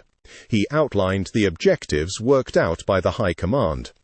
First, we must discover everything we can about this new secret weapon. Second, we will try to obtain its technology, or the technical specifications for the device itself. Third, we are developing a plan to destroy another of the Emperor's Star Destroyers. Finally, as always, we will respond to opportunities as they present themselves. Any questions? I met Lieutenant Kardax just after he was assigned to the wingman position in my flight group. We had been briefed on an emergency rescue mission and were on our way to the hangar. "It's good to meet you, Captain Farlander. Kardax here." We shook hands without breaking stride. Kardax was a young man with sandy hair and pale green eyes. He wasn't what you'd call handsome, I guess, but he didn't seem the type to notice. His face was darkened by exposure to some kind of radiation, and there were white circles around his eyes, where he must have worn protective goggles. "Just transferred in?" I asked. "Right. Been knocking about with some rogue squadrons in the Outer Rim. Sector Command, a little planet duty, you know." "These protection missions are tough," I told him, looking for something to say. "Yeah, I know. I'll stick close to you, Captain. You know, I have a special interest in this mission." "Oh?" "Yeah, I had a friend we think was captured and sent to Mitre 7. I'm hoping he's one of the ones we're going after. Good pilot, good friend." "Let's make sure we get him," I answered, as the hangar door irised open in front of us. Time to go. Mission briefing. Rescue our escaped pilots who have stowed away aboard a freighter. Destroy the accompanying Imperial transport and secure the area for a rebel rescue shuttle. The freighter is approximately 6 clicks from your entrance point from hyperspace. An Imperial transport is preparing to board the freighter, and a pair of TIE fighters and TIE interceptors is each patrolling the area. The Star Destroyer Intrepid waits 11 clicks away. By now, we were within gun range of the Intrepid, but I figured that as long as we were dogfighting, the constant maneuvering would make us difficult targets. I was wrong, and my miscalculation carried a heavy price. My wingman was caught by enemy fire and destroyed. During this battle, the rescue team completed its capture of the Genui. I kept after Gamma until they were eliminated, and I got the message that the Drago and Genui were safe. I finished off the last of the ties near me and hyperspaced home. COs. Analysis, Legrain wasn't in one of his better moods, but then neither was I. I hadn't known Kardax more than a few minutes, but that didn't make me feel less guilty over his death. And the computer analysis of my mission revealed some flaws in my strategy as well. The commander was explaining it all to me. There was enough time at the beginning of the mission that you could have transferred some laser power to shields and reset the cannon recharge rate to maximum as you closed the distance. This would have brought your speed down to 90, but that would have been fast enough. Also, you could have saved your missiles and blasted the transport with cannons instead. This would have allowed you to use missiles on the TIE bombers and interceptors that came later. More importantly, better attention to your in-flight map might have alerted you to your wingman's situation, and you might have been able to come to his aid. I must have looked like a whipped musty pup, because Legrain suddenly lightened up a little. Look, Farlander, he was an experienced pilot. He knew the risks. You act like you never saw anyone frag before. Never a wingman, sir, I answered, truly aggrieved. It happens, Captain. Let it go. Learn from it and go on, or next time it could be you. Legrain was a master of pleasant thoughts. The next day, the rescued pilots were taking a break from their extensive debriefing, and 3 of them were in the mess, grabbing a bite, when I entered the room. I noticed them talking with some of the other pilots, and looking my way. I paid it no mind, and proceeded to collect some porf. I sat alone, still brooding a little over the last mission, and not really wanting company. You, Farlander? One of the rescued pilots, a captain by his uniform, stood at the head of my table, leaning over with his hands placed flat on its surface. I looked up in surprise. "That's me," I answered, a little defensive at the man's obvious breach of etiquette. I studied him, assessed him almost instantly. He was dark-skinned, hard-edged, and dangerous. "What do you want?" "I'm Samuel Raider," he said, as though it should mean something to me. "I'm afraid you've got me there," I told him. "Do I know you?" "You knew my friend," he said.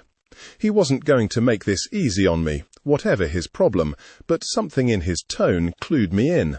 "You're Kardak's friend," I said with sudden insight. He said nothing. "Listen, I'm sorry about Kardax. I didn't really get to know him. He said that you were a great pilot," I added lamely. "Just watch yourself," Raider said at last, and then turned and walked back to his friends. They all sat there then, watching me. So much for gratitude. I didn't see Raider again until I was called in to a squadron briefing the next day. "This is Captain Raider," Smarn was saying. "He recently escaped from Star's End prison, and he has brought us important information. It seems that a slave ship carrying Wookiees is en route to a mysterious Imperial project. Wookiees are allies of the Alliance, and we must attempt to rescue them." Smarn nodded to Raider, who continued the briefing from that point. "We think that some of the Wookiees may have information about their destination." The new captain was dead serious. The rumors about a new weapon were everywhere at the prison, but we could never get close enough to anyone who had been there. Some of these Wookiees may know more. I'm going to lead a team of A-Wings to get them back. I need 2 other pilots. You, he pointed at Yanlo, and you, he said, pointing at me. Why would he choose me? I quickly ruled out gratitude as a motivating factor. Then one of the other pilots who had been rescued spoke up. "Hey, Raider, come on! I haven't seen action in months. Let me go." The captain turned to his friend and said, "Okay, Tolagar, you're in. You and Farlander over there." He pointed at me again, and I had a distinctly unpleasant sensation, as though his finger was a charged laser cannon, and I was its target. OP2. RESCUE Wookiee Slaves. Mission Briefing. You must capture a freighter containing Wookiee slaves. Look out for the new Imperial starfighter, the assault gunboat, which is now operational in this sector. I went through the standard mission start procedure. Between us and the freighter were 6 of the new assault gunboats we had been warned about. They all seemed intent on Red 1 and Red 2. My threat indicator wasn't even flashing. Maybe they thought that the number 3 spot was for rookies or something. Red 1 and 2 proceeded with a head-on attack against the nearest enemy fighter, gunboat Mu 1, while I made a flank attack with torpedoes. Red 2 was lost to missiles on the first pass, but I managed to get off 3 torpedoes before anyone began to pay attention to me. By now I was in the thick of it, along with Red 1, and I fired 1 more torpedo at short range. The target evaded at just the right moment, so I decided to switch to cannons and get back to basics. At one point we both went after the same enemy, and Raider's cannon fire raked my shields. Accident or not? Red 3, he called over the comm, why don't you go find another ship? By now the Y-Wings had disabled the Taural, and Rescue 1 had arrived. As I reconfigured the ELS levels and transferred some power back to the lasers, I began shooting. Rescue 1 made its jump, and I finished off Zeta. Red 1 had finished off another wave of Theta, so I formed up on his wing and followed him out. I was stripping off my flight gear when Captain Raider came up behind me. I almost ducked. I was afraid that he might blame me for Torlagar's death too. "Farlander," he said quietly. "What is it?" I was a little defensive. "I just wanted to apologize," he said, "for the stray shots." "Yeah?" I answered. "Yeah, I was hot about Cardax, but—" He hesitated, then said, "Torlagar died, and that wasn't your fault. It was mine." "Let me ask you something, Captain Raider," I said, deciding to get things straight between us once and for all. "Did you choose me for this mission to check me out, or to shoot me in the back?" He looked a little shocked. "To check you out, yeah. But to shoot you? What kind of pilot do you think I am anyway?" "A pretty good one from what I saw," I told him sincerely. "But you seemed to blame me." "I was wrong. Let's leave it at that. Come on, I've got some drinking to do, and I need some company." He offered a handshake, and I complied. His grip was firm, and his eyes were steady. "Oh, and Farlander," he added as we strode up the path from the hangar bay, "you're not a bad pilot yourself." As he started toward the hangar exit, I heard him say, more to himself than to me, "Yeah, you're okay." Legrain was really unhappy today. No, to be honest, he was furious. "We're losing too many pilots, Farlander. It's time you learned to be more careful. To begin with, you should probably refer to your map more often, especially when requesting assistance from your wingman. If you see that your wingman is engaged and cannot safely disengage, don't order him to help you. Also, analysis suggests that you might have had fewer losses if you had taken care of all the threats before bothering with the freighters. By leaving shuttles and gunboats active, you risked the safety of your group. Moreover, you took some risk that the shuttles and transports might get away. You probably should have made them your first priority. The freighters and the corvettes weren't going anywhere soon.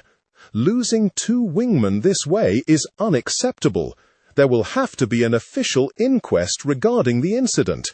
I'm afraid that, in the meantime, you're to be suspended from flight operations, Captain. That is all. You're dismissed." I never got in a word. I blamed myself for the deaths of Tantro and Ashmar. Maybe I had been lucky up to this time. Maybe I wasn't a very good pilot after all, pulling such a stupid stunt.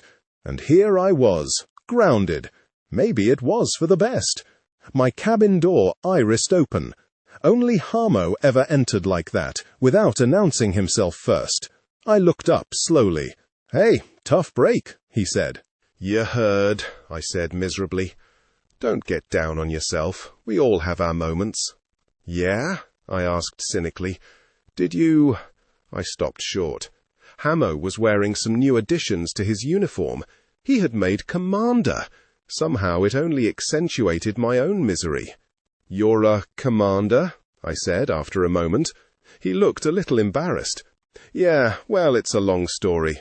You want to go grab some porf and something to drink? Come on, you need to get out of here." I mounted a token resistance, but I let Hamo coax me into going with him. I was happy to see him again, but I dreaded meeting anyone else. I felt like a failure, like a murderer. When we reached the mess, I spotted Raider and a couple of other pilots sitting around, just passing the time between missions. Raider got up and joined us after a few minutes, sliding easily into one of the seats across from me. "Porf, eh?" He made a face that adequately expressed his opinion of our meal. I made the introductions, figuring that Hamo and he hadn't met before. Raider looked a little uncomfortable. "Look, Farlander," he said, "everybody's getting a little edgy. Losses are piling up, and replacements aren't coming in fast enough. But we think that you got a raw deal. I've watched you pilot a fighter, and I'd personally go up with you again any time." I sat there pretty well floored. I still felt like a murderer, but at least I was a murderer with friends. "Let me buy you a drink, Captain," said Hamo. After a rocky start, my friendship with Sam Raider grew. He and Hamo and I began spending a great deal of time together. The inquest came and went, and I was returned to active duty, with a warning and a compulsory visit to TIE and his simulators for some specific brushing up. The incident passed, and like many situations that seemed to offer nothing but tragedy, some good came of it. I cleared my head a little, gained back my self-respect, and made a new friend. But I couldn't bring back Cardax, Tontro, or Osmar. I'd learned that people die in battle, sometimes even people close to you, but I didn't think I would ever get used to it. My next 2 missions were solo missions, no wingmen. When I heard that Mon Mothma was back on board, I hurried to contact Linnea. I caught up with her as she was coming out of a high command meeting, along with General Medine, whom I had never met, Admiral Akbar, and Dodona, among others. "It's good to see you," I told her. Her smile made me feel better than I had in weeks. She began to speak, and then stopped herself and looked at me as though seeing something new. Had I grown a wart on my nose or something? "How are you, Keyan?" she asked. "You look different." I had no idea what she was talking about, but before I could respond, Mon Mothma came out of the meeting room, followed by a gold-colored protocol droid. It wasn't often one caught a glimpse of the Alliance head of state, and it was even less common for her to come over to chat, but that's what she did. "Lieutenant, oh, make that Captain Farlander. It's good to see you again." She held out her hand. Rather timidly, I took it, not sure whether I should shake it, kiss it, or just sort of bow over it. Okay, I had a hard time being comfortable with her. I was just an ordinary pilot after all, and ordinary pilots didn't consort with galactic leaders. Besides, the last time I talked with her, she had told me a lot of stuff I didn't want to hear. Things about the Force and destiny. "Ma'am," I managed, taking her hand and releasing it quickly. Now Mon Mothma studied me the way Linnea had done before. What was it? Maybe I was turning purple from eating too much porf. "You've grown up, Captain," was what Mon Mothma concluded. I was grateful that I wasn't turning purple. "I guess so, ma'am. It's the war. You can't stay young for long.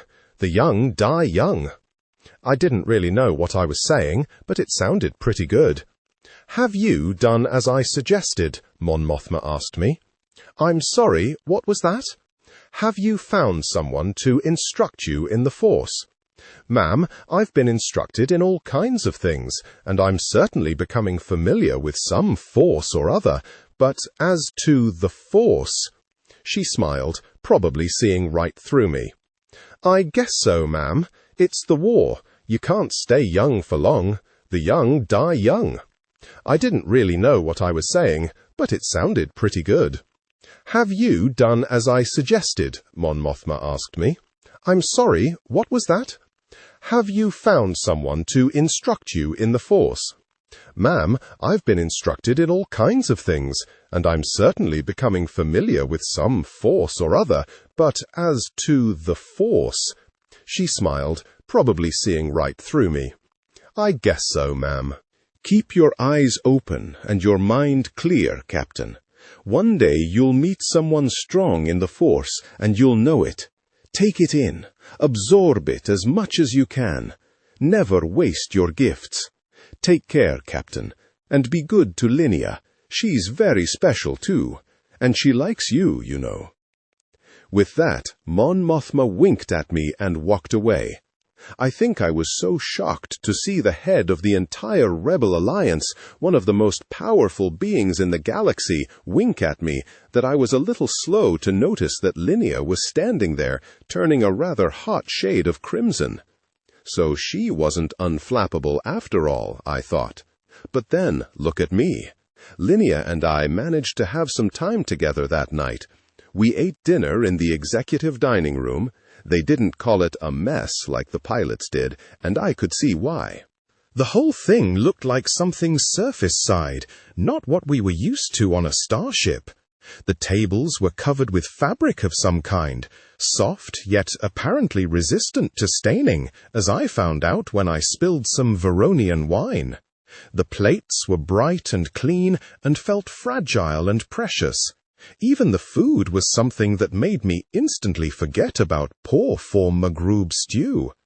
I don't want to give the impression that the executive dining room was extravagant, and, in all honesty, the menu wasn't so different from ours. It was the preparation.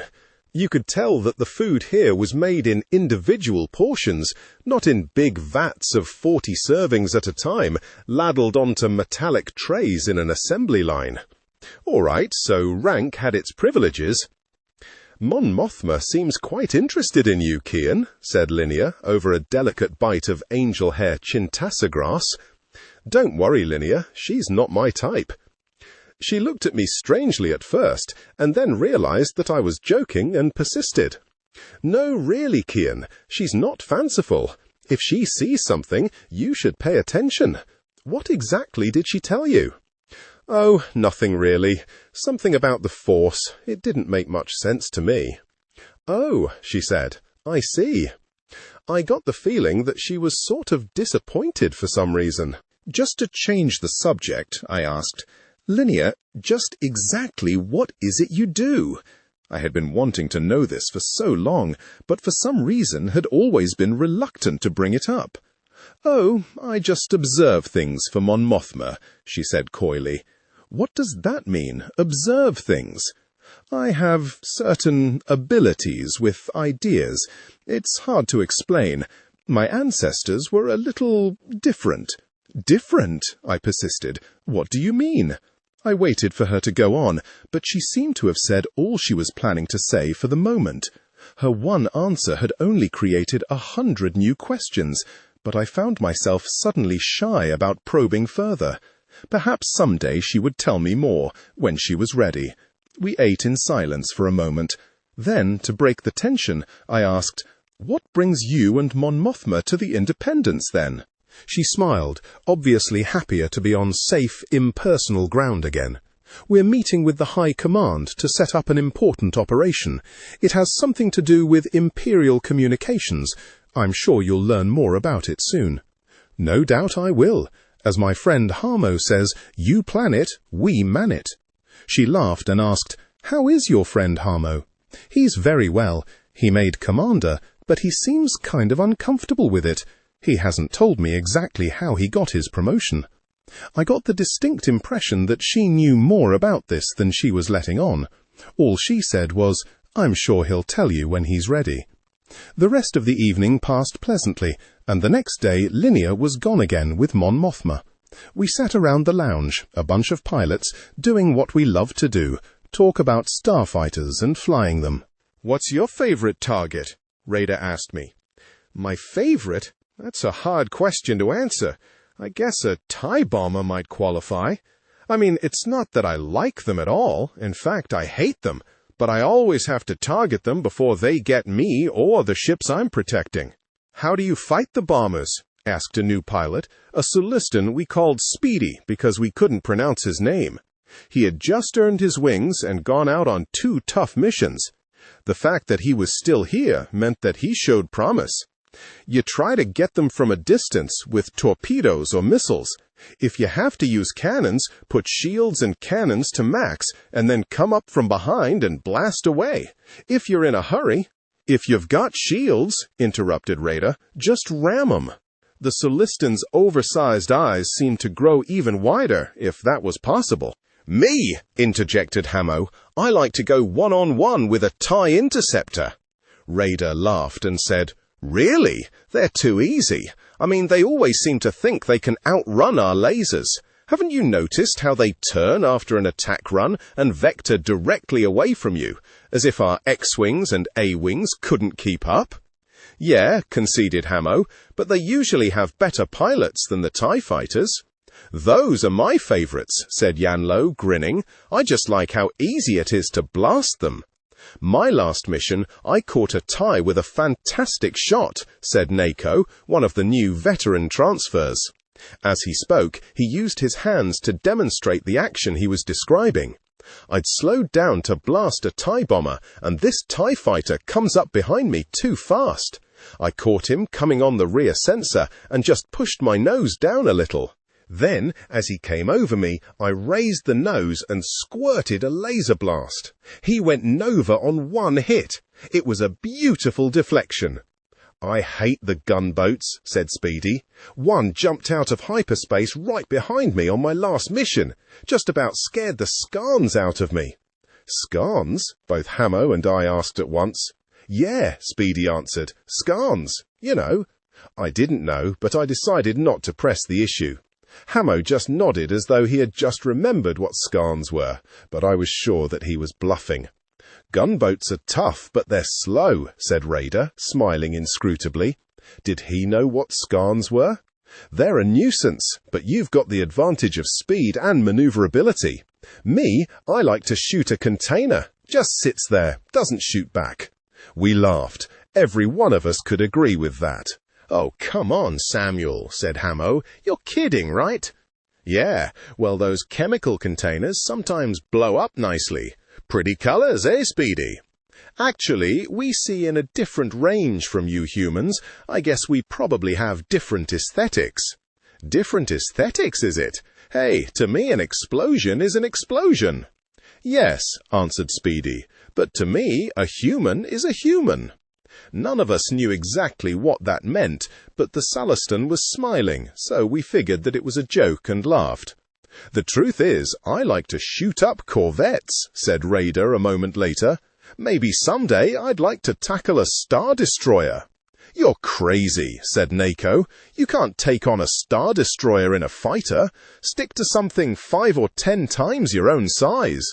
"Yeah, just give me 20-to-1 odds and I'm a happy spacer," said Raider, winking across the table at me and Hamo. "Me, I like a nice dense minefield," said Hamo. "Or maybe a crossfire between 2 Nebulan frigates." Speedy was beginning to look a little nervous. Then the mission call indicator came on, and a klaxon blared.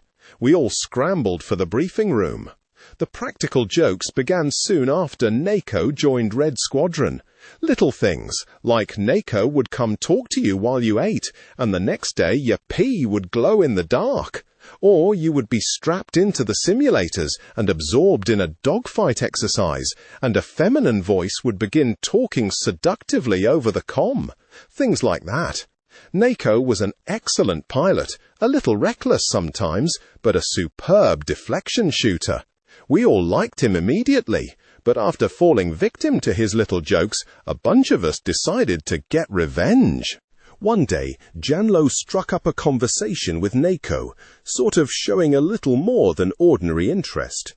We could all tell that Nako liked Janlo, so she had no trouble getting him to agree to meet her later in a storage area of the Queren section. "It'll be more private," she told him. "Be sure to wear something comfortable." Nako was like a little kid, all excited. After Janlo departed, he approached me. "Hey, Farlander, you know Janlo better than anyone else. Tell me about her. What's she really like?" "Janlo, she likes a man to be really aggressive," I said, setting him up. "Don't waste time with her, or she'll lose interest."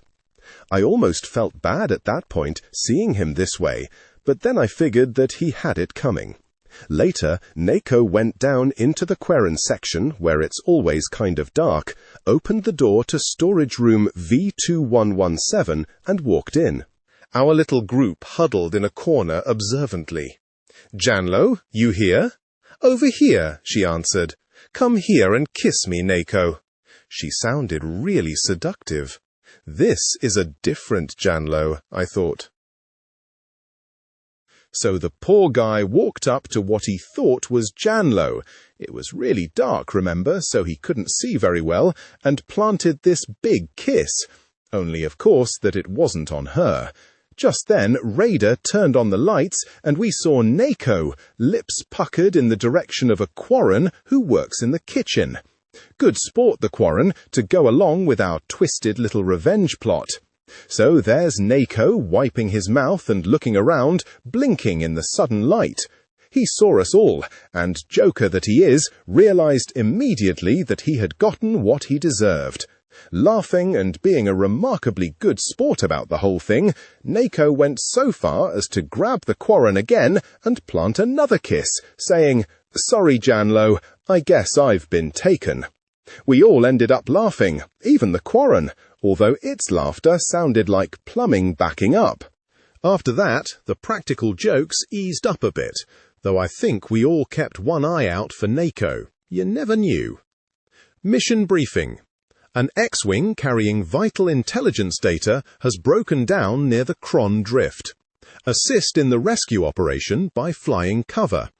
You will lead a 3-ship flight of A-Wings to where the disabled X-Wing is stranded. Patrol the area and keep any Imperial forces at bay until a rescue can be completed.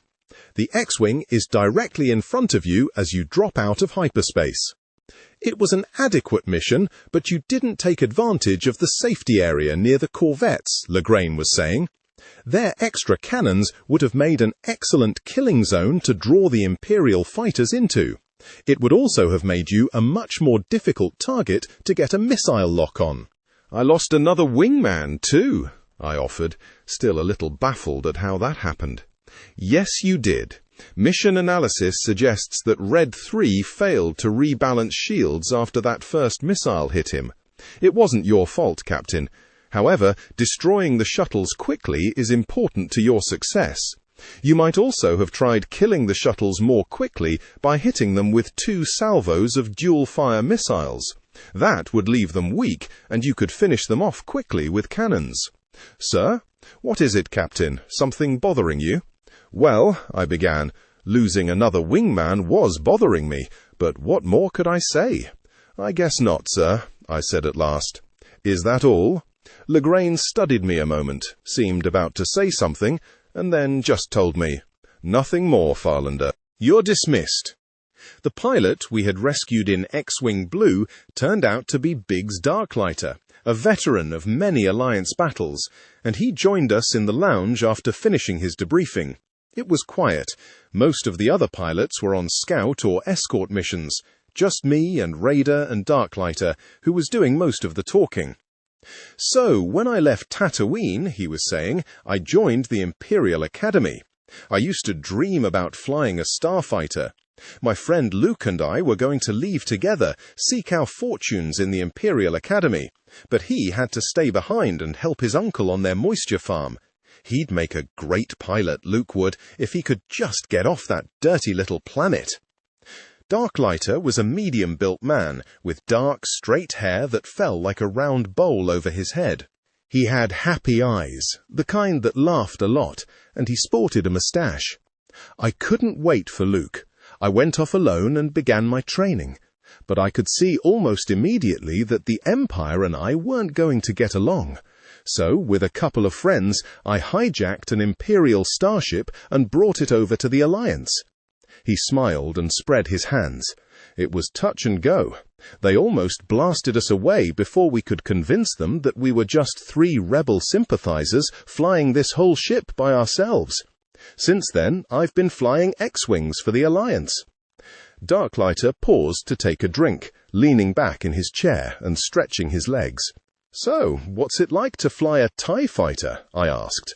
I had always wondered how the Imperial pilots felt about flying without shields and all. "I tell you, Captain. Call me Keyan, please." "Okay. Anyway, Keyan, I wouldn't climb into one of those death traps again for love or money. You're just waiting for someone to catch you with a laser blast. Let me tell you, most TIE pilots are at least half scared to death. The others are too stupid to be scared." We laughed. It made us feel good to hear how bad the other guys had it. But Darklighter wasn't finished. "Don't get me wrong. In the right hands, a TIE fighter has good maneuverability and fair speed. But the Empire doesn't invest all that much in training its pilots. The ones that get good are the ones who survive their first few encounters. Unfortunately for them, a lot of TIE fighter pilots don't." "What about the newer Imperial ships, like the TIE Interceptor?" I asked him. "Good question. I never flew one," he said thoughtfully, then added with a chuckle, But I've shot a lot of them. They're faster and more maneuverable than other ties, he continued. They carry more weaponry, too. I've never had too much trouble with them, though, unless the odds were about 10 to 1. I always figured 10 to 1 was pretty routine, said Raider. Darklighter stared at Raider a moment and then grinned. I was just trying to be modest, he said. Hope I get to fly with you sometime, Captain. Call me Sam, Raider told him. Hey, Keyan, Sam, enough shop talk. I've got some new hollows from Selenon City. Come on, we'll go check them out. Stop hyperdrive replacement. Mission briefing. Several freighters are unloading cargo onto the damaged Star Destroyer Intrepid. You must locate and destroy the freighters containing the hyperdrive replacement. Escorted by a pair of A-wings, you will fly an X-wing for this attack. The Intrepid is approximately 10 clicks away, ringed by 5 freighters. 2 pairs of TIE fighters are on patrol and will move to intercept you. I slumped in the chair in the debriefing room. Legrain was looking me over critically. I could feel his eyes on me, but I couldn't meet them. I was feeling discouraged, despite my success. I had simply run out of energy, and there was no source to replenish it. Legrain began his analysis of the mission. It was very risky to use all 6 torpedoes like that on the first freighter with the hyperdrive spares. You couldn't know how many of the 5 would have to be destroyed. As it turned out, there was only one other, but at that point you were in the middle of a hornet's nest of TIE interceptors. You really had a hard time keeping your shields up, and constantly shunting cannon power to the shields was robbing you of the maximum effect of your lasers. Keeping your recharge rates at maximum forced your speed down to 50. You were asking for trouble, Captain. Our analysis of the mission suggests that you should have redirected the shield energy to the engines and kept your speed up to at least 100. You would still have had to transfer cannon power to the shields constantly, but you would have been better able to evade your attackers, and as a result, you would have lost less energy overall by better avoiding their cannon blasts. You know, Farlander, every pilot is only human. Don't take this too hard, but I see that your concentration seems below par. You're feeling the pressure, aren't you? I nodded. Now, don't take this personally, Captain, but I think you need to take a little time off. No, Commander. Wait, I'll be all right. It's just, I've been having these dreams. Dreams? Legrain asked. They've been going on for a few weeks. It's like a war is taking place in my head at night. Look, Farlander, I'm not equipped to deal with your dreams. You report to sickbay and see what you can do about it. If you don't get focused, I'm going to have to put you on inactive. Yes, sir, I understand. Don't worry. I'll visit the med droids and see what they can do. Good afternoon, Captain Farlander. Please describe your symptoms. The droid spoke in a pleasant voice, designed to make you feel at ease. Even so, I was nervous. I'm having strange dreams, and I'm not getting enough sleep. You're having dreams, repeated the droid. Tell me about your dreams. Well, I began, somewhat reluctantly, I'm always in a glowing sphere, and I have the feeling that it's very large. A sphere. Go on, said the droid. And there are voices, I continued. Tell me about the voices. I don't really understand them. I get bits and pieces, but I can't quite grasp the thoughts. Bits and pieces, nothing more, responded the droid. All I know is that there are 2 voices, and they're completely the opposite of each other. I think if I knew which one to listen to, I'd feel better. Tell me about feeling better, the droid requested. I'd feel a whole lot better if you'd stop asking questions and give me something to help me sleep. One moment, please. The droid wheeled out of the small cubicle, and I waited. And waited. Finally, an older woman entered the room, followed by the droid, or perhaps one that looked just like it. M4 here tells me you've got some attitude problems, the woman said. Maybe I can help. She was probably about 60 years old, grey hair, cerulean blue eyes. She seemed a little put out, as if I was intruding. "Look, Doctor, you are a doctor, aren't you?" I asked.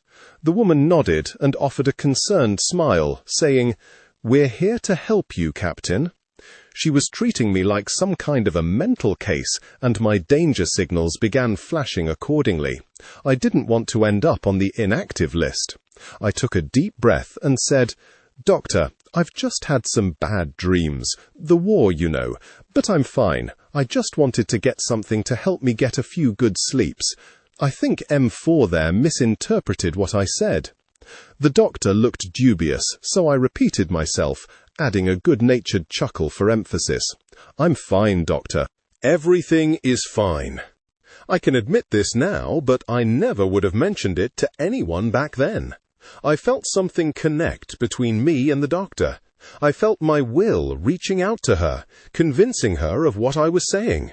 It was the first time I had ever felt anything like that, like my will was actually emanating from me as a conscious force, and just as quickly I made a conscious effort to somehow shut it off. By that time, however, the deed was done. Captain Farlander is fine, M4. He just needs a few good sleeps. Give him some sedatives and recommend him for active duty." And she smiled at me, a warm, sincere smile. "It was good to meet you, Captain. Good luck." Then she turned and left. I made it back from sickbay just in time to grab an assignment. It promised to be a great mission. We hyperspaced into the area, Raider, Harmo, and I, ready for action, and certain to see plenty of it. Our escort, Captain Maskin, in X-Wing Blue, arrived a moment later. X-Wing Blue was of little help, frequently targeting the same ship I had. This led to my being hit by his lasers several times. Since he failed to account for a single kill, I see no justification for what appeared to be a reckless disregard for our safety. "Captain, didn't I tell you to see the medics?" "Yes, sir, I did, sir." "Good." I noticed with relief that the commander seemed to consider the issue closed. "I must say you handled yourself well in this mission. An excellent job. We've got some other suggestions for attacking corvettes, but they haven't been tested. We think you might be able to concentrate on the gun emplacement on one side of a corvette. Once it was taken out, you could attack from that angle without fear of reprisal. However, our analysis also suggests that the corvette might roll before it was completely disabled, bringing you into point-blank range of the guns on the opposite side. Needless to say, you should be very careful and stay alert if you try this technique. Back off from the corvette when its shields go down and finish it from a distance. Again, your performance was very good. However, X-Wing Blue did very poorly. I don't know what got into Marscan. He's never been so erratic, I agreed. This was a very difficult mission, and your success was marred by X-Wing Blue's performance. He arrived late and was reckless in combat, endangering the very ships he was charged with protecting. Rest assured, he will receive an official reprimand. Listen, Commander, Marscan's a good pilot. I just hope he's okay. I would think that you'd be pretty angry with him, said Legrain. I am, I said, but I also know that we all make mistakes. Legrain nodded, understanding me. The Intrepid sitting out there helpless in space was just too good an opportunity to pass up, and we scrambled within the hour. Raider was going to get his wish. Our mission was to attack the Star Destroyer. Legrain had launched in without preamble. It's all very well to protect the Y-Wings, Farlander, but your job was to attack the towers, and it should take only 3 torp. Then he noticed my expression, seemed puzzled by it, and said, You look mighty miserable for someone who just helped blow up a Star Destroyer. It's Janlo, sir. She was from Agamar. We joined up together. Legrain looked at me strangely. You haven't heard, have you? Sir? Heard what, sir? They snatched her. She's in a med tank now. They say she'll probably make it. My heart missed a beat. Commander? Yes, Farlander. You can go see her. Just one thing first. Sir? I'm a little surprised you didn't take out that whole Star Destroyer yourself. Yes, sir, I said, smiling now. I just wanted to let the other guys have some fun, too. Dismissed, Captain. It promised to be a great mission. We hyperspaced into the area, Raider, Hamo, and I, ready for action, and certain to see plenty of it. Our escort, Captain Marskin, in X-Wing Blue, arrived a moment later. X-Wing Blue was of little help, frequently targeting the same ship I had. This led to my being hit by his lasers several times. Since he failed to account for a single kill, I see no justification for what appeared to be a reckless disregard for our safety. Captain, didn't I tell you to see the medics? Yes, sir, I did, sir. Good. I noticed with relief that the commander seemed to consider the issue closed. I must say you handled yourself well in this mission. An excellent job. We've got some other suggestions for attacking corvettes, but they haven't been tested. We think you might be able to concentrate on the gun emplacement on one side of a corvette. Once it was taken out, you could attack from that angle without fear of reprisal. However, our analysis also suggests that the corvette might roll before it was completely disabled, bringing you into point-blank range of the guns on the opposite side. Needless to say, you should be very careful and stay alert if you try this technique. Back off from the corvette when its shields go down and finish it from a distance. Again, your performance was very good. However, X-Wing Blue did very poorly. I don't know what got into Marskin. He's never been so erratic, I agreed. This was a very difficult mission, and your success was marred by X-Wing Blue's performance. He arrived late and was reckless in combat, endangering the very ships he was charged with protecting. Rest assured, he will receive an official reprimand. Listen, Commander, Marskin's a good pilot. I just hope he's okay. I would think that you'd be pretty angry with him, said Legrain. I am, I said, but I also know that we all make mistakes. Legrain nodded, understanding me. The Intrepid, sitting out there helpless in space, was just too good an opportunity to pass up, and we scrambled within the hour. Raider was going to get his wish. Our mission was to attack the Star Destroyer. Legrain had launched in without preamble. It's all very well to protect the Y-Wings, Farlander, but your job was to attack the towers, and it should take only 3 torp. Then he noticed my expression, seemed puzzled by it, and said, "You look mighty miserable for someone who just helped blow up a Star Destroyer." "It's Janlo, sir. She was from Agamar. We joined up together." Legrain looked at me strangely. "You haven't heard, have you?" "Sir? Heard what, sir?" "They snatched her. She's in a med tank now. They say she'll probably make it." Commander?" "Yes, Farlander. You can go see her. Just one thing first." "Sir? I'm a little surprised you didn't take out that whole Star Destroyer yourself." Yes, sir, I said, smiling now. I just wanted to let the other guys have some fun, too.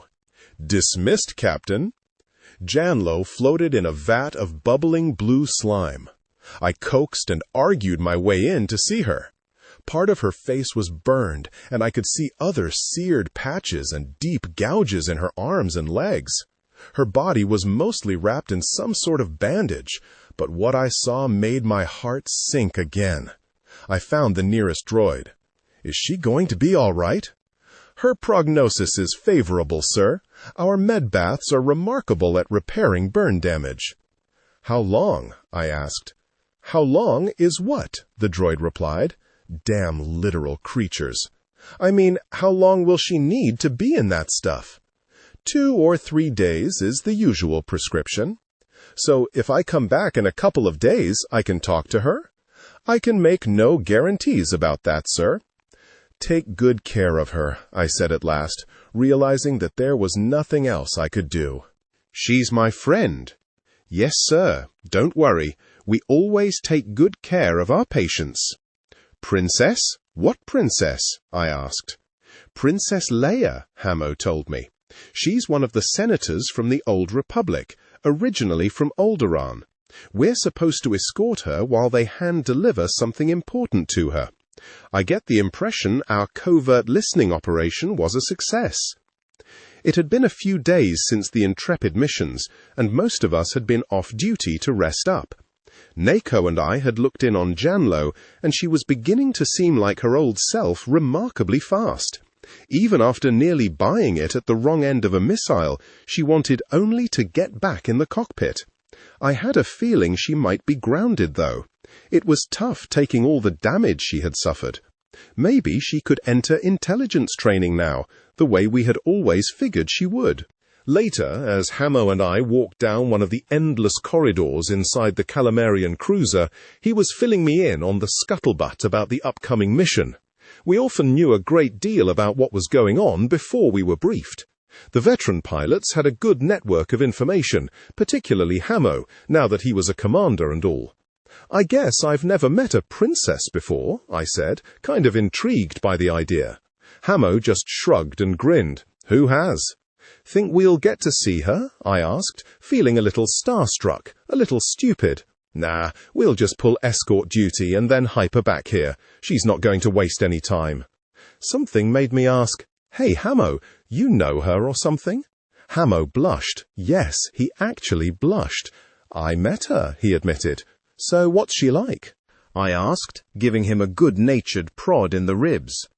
"A looker," he confided, and immediately acted guilty for divulging that much. He clammed up then, and I could get no more out of him on the subject. Operation DELIVE plans to Princess Leia. Identify Princess Leia's corvette, the Tantive IV. Protect our shuttle as it delivers the secret plans to the princess. You will drop out of hyperspace in the midst of 5 neutral corvettes. They are all about 4 clicks away. In addition to your X-Wing, another pair of X-Wings is in the area to assist you, should Imperial forces intrude. The shuttle Maria will arrive after you identify the Tantive IV. About the time I got to thinking that everything was too quiet, an Imperial Star Destroyer arrived. It launched 2 4-ship groups of assault gunboats and then departed. The Tantive IV hyperspace to safety as I was taking out Gun Tau. With Princess Leia and the Death Star plans on their way to High Command, I turned about and headed home. We were celebrating our victory in the mess when we heard the news. The Immortal had ambushed the Tantive IV suddenly when she returned from hyperspace. The fate of the princess and the information she carried was unknown. Our celebration turned to a wake. We feared the worst. The gathering storm. There were those on the Independence who were feeling confident, as though, in defeating now 2 Star Destroyers and successfully outwitting the Empire several times, we had truly gained some advantage. But those of us who flew the missions and watched the coming of raw recruits who left their belongings in freshly scrubbed cabins without time to unpack and went out on missions and died without our ever knowing their names, we felt the uneasy twinge of fear lurking silently in the recesses of our hearts and deeper in our guts. The news that the princess had disappeared, that neither she nor the plans to the Emperor's secret weapon were still in rebel hands, had served to lower our shaky morale even more. It made the sacrifices seem meaningless. We could take the pressure, the attrition, when we saw our successes before us in the destruction of a Star Destroyer or the silent blossoming of an exploding weapons container.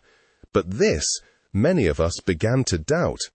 Those of us who had survived a few missions developed instincts that kept us alive.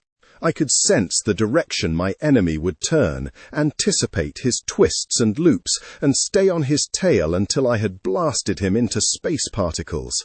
I could lead him into my cannons without thinking, blasting empty space, only to watch him fill the void and connect solidly with the red death in my lasers. I had hardened, and I no longer questioned my right to kill. I questioned only my ability to remain alive in the chaos and uncertainty of battle. But for many, the first mission was the last. For others, even after many successes, their luck ran out. It was a rare privilege to have friends like Hamo and Sam, Janlo and Biggs. But it was a tenuous friendship. You had to be ready to say goodbye at any time. Still worse, I had begun to question our ability to win the war. I badly needed some good news. We were gathered for one of those periodic events the High Command felt obligated to organize, where various awards and promotions were handed out. I even received a medal for some mission I had already forgotten. And now General Dodonna was speaking about our goals. I kept thinking what a miracle we would need if the rumors I had heard were true. I kept hope alive, but just barely. "We know now what the Empire's new weapon is," the general said flatly, as though he were reading the menu for dinner. That's how I knew that he was really worried. It's called the Death Star, a very large, moon-sized spacecraft reportedly capable of generating immense energy bursts. We have several operations planned that should delay the completion of the Death Star, and our intelligence network is working to discover the location of the construction site for this massive project. At this point, the general seemed to come alive a little, and some passion re-entered his voice. I aligned myself with his conviction, using it to revive my spirits and my resolve. It is time for us all to realize that we are in a fight for more than our lives, for the principles on which the Rebel Alliance was formed. It's up to us to find a way to defeat this weapon. Rest assured, we and the High Command are not without resources. We are still strong, united, and ready to fight. Now, here are our current goals. We will send out missions almost immediately, so from here, pilots and crew should report directly to briefings as posted on the hollows outside. First, we will begin to stockpile military equipment and weapons for the assault against the Death Star. Second, we will use sabotage to delay the construction of the Death Star. We will also mount missions designed to capture key scientists and military staff. Third, we will redouble our efforts to locate the Death Star's construction site.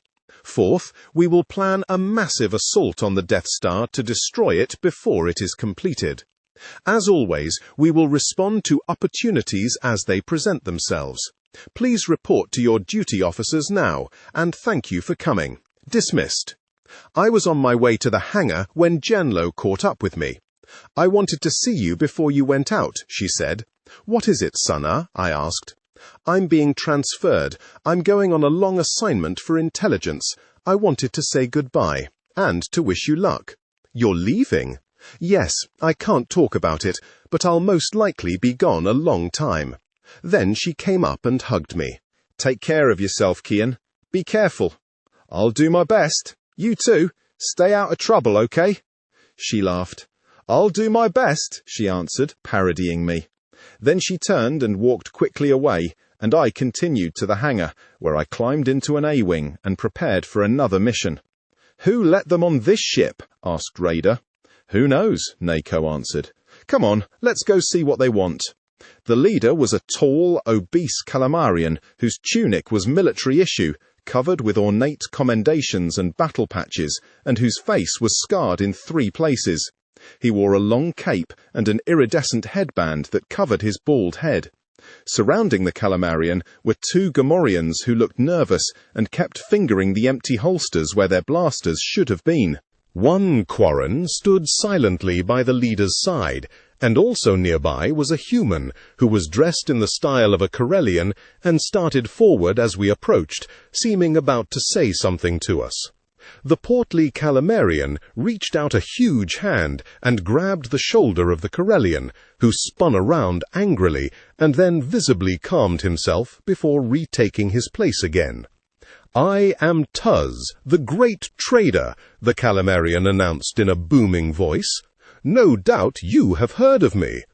He paused expectantly. We stared back blankly. "Well, no matter," he continued. "I've just delivered some prime Imperial timers and fusion shells, a few trinkets I came across in my travels." "Probably defective," muttered Raider under his breath. "What was that?" asked the Calamarian, gazing at Raider for a long moment, as though searching for something he had lost. An uneasy silence ensued.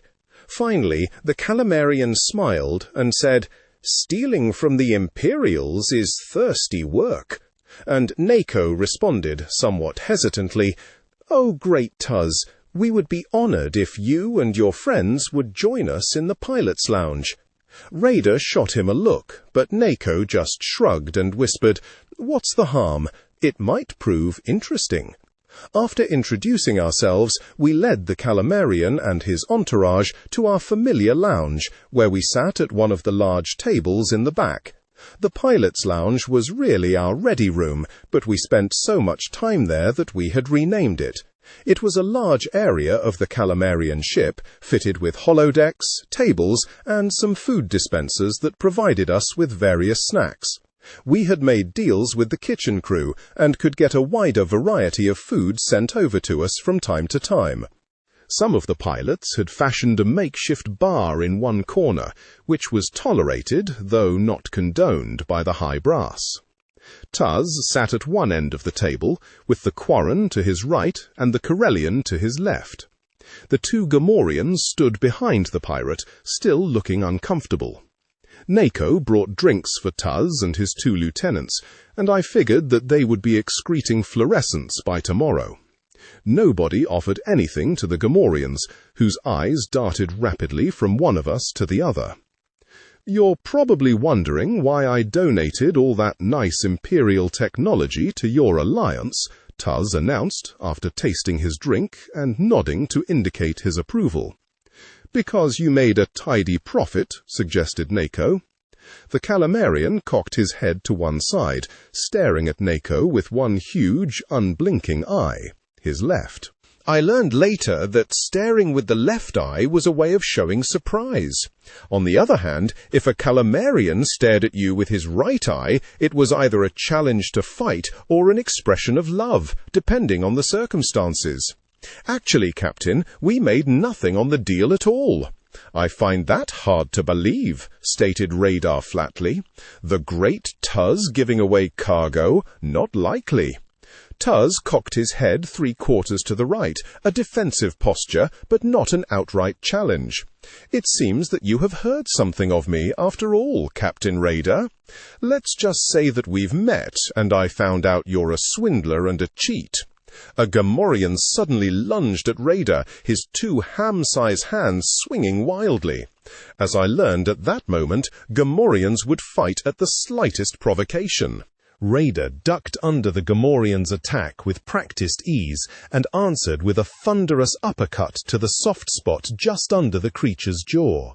The Gamorrean fell backward, and Radar stood over him, shaking his hand and examining it for damage. Apparently there was no truly soft spot on a Gamorrean. All this happened very suddenly, but the other Gamorrean was already on his way to attack. The Corellian was halfway out of his chair, and Nako and I were about to rise to Radar's defense. The Quarren hadn't moved, and I suddenly noticed that the Gamorrean on the floor was smiling.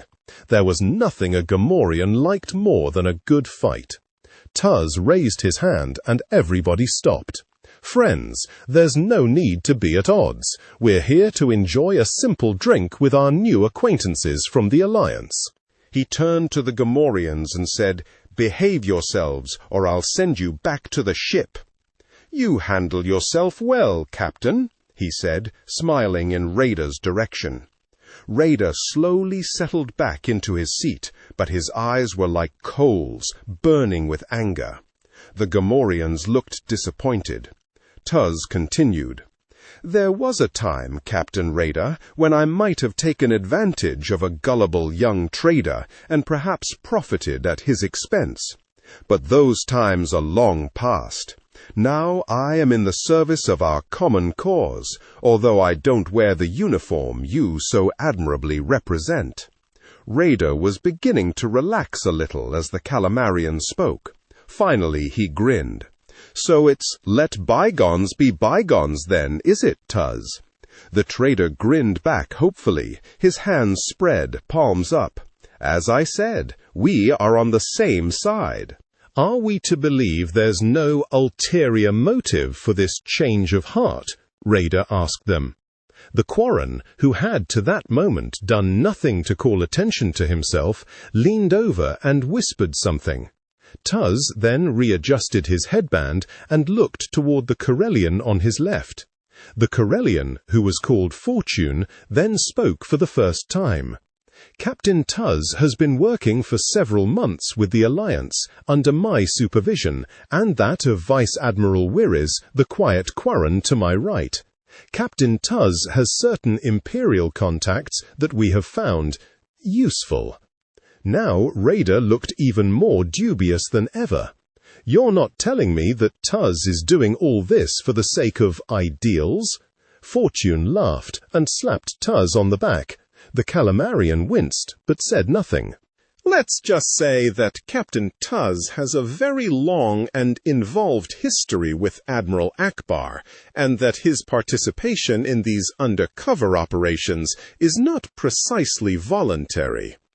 It was interesting to observe how the tables had turned. Now Fortune was in charge, and Tuz was the subordinate. The Quarren, however, remained silent and impassive, his only commentary consisting of an occasional rumbling that reminded me of the sound my stomach made after eating too much porf. Tuz spread his hands wide in what I now saw was his characteristic pose of conciliation, and said, "Commander Fortune is not entirely correct. I was, at first, a reluctant participant in this charade, but I have come to admire your commitment and dedication. I have no love for the Empire, after all." He smiled at us all then, but it was hardly reassuring. Raider looked doubtful, and even Fortune gave a short staccato laugh. Finally, Fortune told us, "We will have to be departing soon. We've left some additional information with Commander Sman and Commander Blastwell concerning an Imperial repair facility that is ripe for the taking." He stood up, and we all followed his lead. We shook hands all around, except for the Gamorreans, of course, and ushered the pirates back to their ship, which was docked in Hangar Bay 4. As soon as we left the lounge, Tuz took over his role as leader and began a bombastic diatribe against cheap alliance negotiators who wouldn't pay fair market value for such excellent cargo. We watched their small freighter as it lifted on repulsor jets and floated out of the airlock. Raider stood rubbing his hand and shaking his head. "I wouldn't trust that Calamarian for an instant. He's as treacherous as they come." Nobody responded, so I asked, "How's your hand?" We flew many missions that seemed to lead nowhere. Lots of picket duty, watching planetary systems from a distance, or keeping tabs on the movements of certain ships the High Command suspected of involvement with the Death Star project. It was all routine. We got new recruits every few days, and they had to be oriented and assigned. Some of them even managed to survive to become LTS on future missions.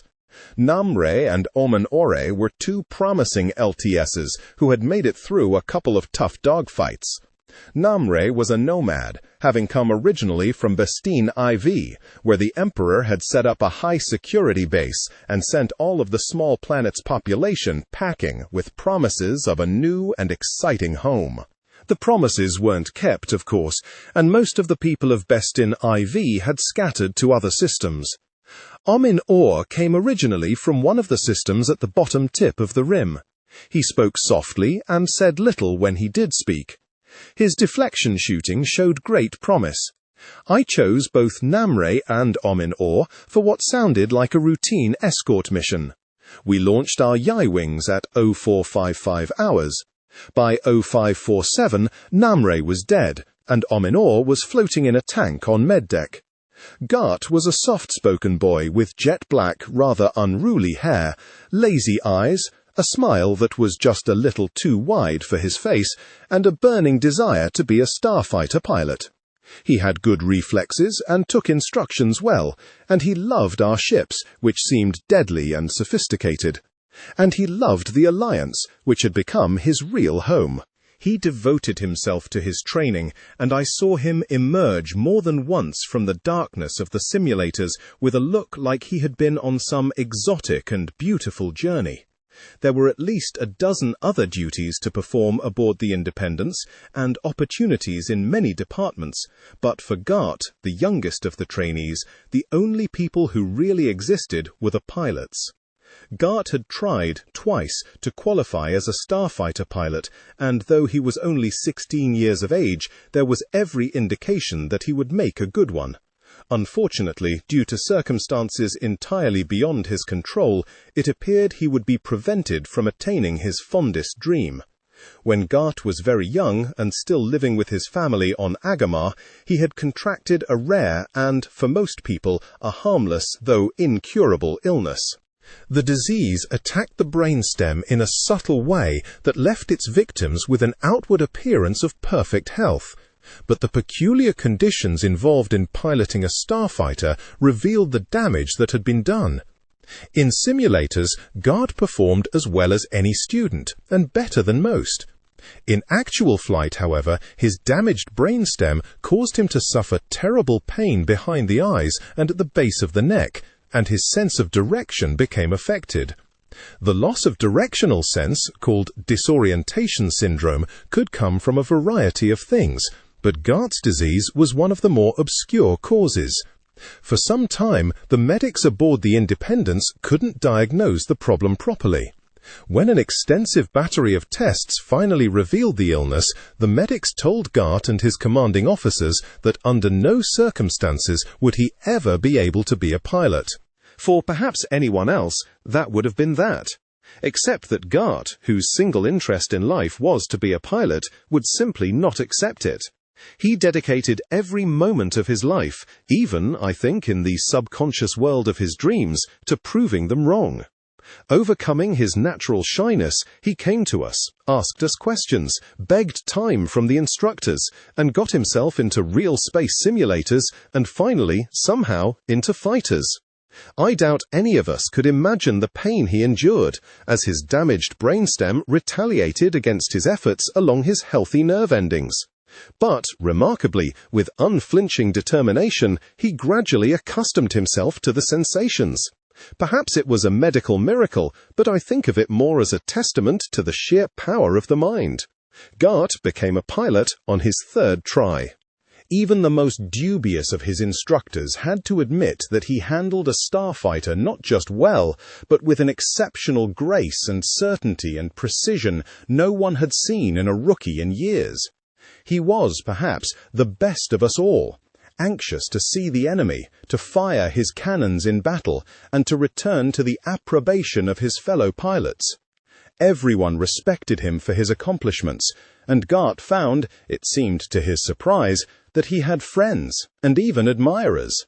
Gart was sent to me, as I was now helping to orient new pilots to Red Squadron, since Hamor was more and more involved in strategic planning and special missions that took him off ship. Gart and I had a natural bond, being fellow Agamarians. We talked a great deal during those first few days, and I have never known anyone so single-minded and purposeful. Somehow, his concentration both attracted and repelled me. I had taken Gart with me on a temporary assignment to the cruiser Defiance, where I was sent to observe and train some new pilots. We were there only an hour when the attack came. I had intended to take Gart slowly into action, to give him a milk run, and sort of observe him while he eased into his new role. But suddenly we found ourselves in the thick of battle without any warning, and most of the experienced pilots stationed on the Defiance were on other missions. I needed him, and besides, if ever a pilot was ready for action, it was Gart. "It's a good thing calamari cruisers are as tough as they are," Legrain said. "Even with all your efforts, this was a close one." "I wasn't sure myself if we could hold them off long enough," I told him. "You beat 4-to-1 odds, Farlander, you and the other pilots. Keep up the good work." "I'll do my best." "Oh, and Farlander?" "Yes?" "It's unusual to take a rookie out on this kind of mission." "I know, sir. But I've studied his performance, and he did all right. Keep working with him, but for the time being, try to keep him out of anything that serious." "He is good, isn't he?" Legrain gave me one of his rare smirks. "He's good enough for a rookie," he said. "Let's try and make sure he lives long enough to fulfill his potential." Gart was a happy spacer. He couldn't get enough of it. And, even after the mission was over, he had to talk about it, reliving every moment and savoring every cannon blast and every twisting, wrenching loop. You would never think, to hear him talk, that he had been ravaged by pain the entire time, and that he had forced it away by sheer willpower. Still, it was a good mission he had flown, at times brilliant, in fact. Just maybe, I thought, Gart had made the leap from rookie to LTS. For the next day, back on the Independence, and with no mission scheduled, Gart followed me around most of the time. I didn't mind. It was uplifting to see how happy he was. And then I pulled out and pushed the stick hard. I came around, and there he was, 30 degrees off my port laser. I fired, and he just seemed to float into the beam and explode. It all happened so fast, but to me it was slow motion. And then this other tie came. It was uncanny listening to Gart describe his experiences. He remembered every detail and seemed to know instinctively what to do in every situation. I could see that he would be one of the best pilots we had ever had. It was good to think of him in Red Squadron. Good pilots helped you stay alive. Gart was in the hollow film room, reviewing his mission. I was taking a breather, looking to see whether Raider or Nako or one of the other pilots was up for a game of Haransi, but no one was around. I was just sitting and thinking about getting something to eat when Harmo appeared in the lounge. "Keyan, we're on to something big." "Harmo, good to see you too." Harmo had been gone for several days. He tended to come and go frequently now, and rarely came on missions with us anymore, although technically he was still with Red Squadron. "No, listen," he said earnestly. "You're going out on a really important mission. I've been working on this for a week. We think that we can grab some of the Death Star design team. I want you to fly a Y-Wing. You ready to go?" "Sure," I said. Not that the Y-Wing was my favorite starfighter, but I had completed some good missions in one, and the commanding officers tended to remember those missions. "What do I have to do?" We pilots tended to spend most of our free time in our own lounge, but sometimes we would venture out into the common areas of the Independence. Several large concourses of the Calamarian cruiser were devoted to supporting the crew, which, when the ship was fully staffed, numbered more than 5,000. The Independence was almost like a small city, with various zones and support services roughly located in 4 quadrants of the ship. Much of the planning and navigation was performed in the bow quadrant, but pilots liked to be close to their craft, and our lounge was somewhat aft of amidships. When we ventured out of our specific area, we often found ourselves in the aft quadrant. Time was artificially synchronized aboard the ship to coincide with the light and dark cycles of our most recent planetary outpost. Nako and Raider and I took Gart to Lucky Lower 13 during one of the night shifts. All the Calamarian ships had once been pleasure craft, converted to war machines in support of the Alliance, and Lucky Lower 13 had once been some kind of ballroom. It was a meeting place for many of the crew who worked in the engineering and administrative departments. At any rate, the cavernous room was darkened to accommodate the large segment of Quarren clientele it catered to, and tables and chairs fashioned from some faintly luminous material glowed diffusely pink in the dusk. We sat at one of the glowing tables and surveyed the room. A Quarren came to the table carrying a flat, empty tray stuck tight to one suckered hand. We ordered some non-intoxicants, because we were all on active duty, and then took up surveying the room. A fighter pilot rarely sat alone for long, and we were counting on that. Soon we had attracted a small crowd of curious crew members, and had consented, with minimal prompting, to regale them with combat stories. Pilots were celebrities on the ship, and with good reason. We risked our lives every time we flew a mission, and most of the crew had never saw a laser blast, or smelled the peculiar oily scent of an X-Wing cockpit, or felt the jolt of a concussion missile striking shields. Most of them only went about their duties with the sameness and predictability of peacetime work.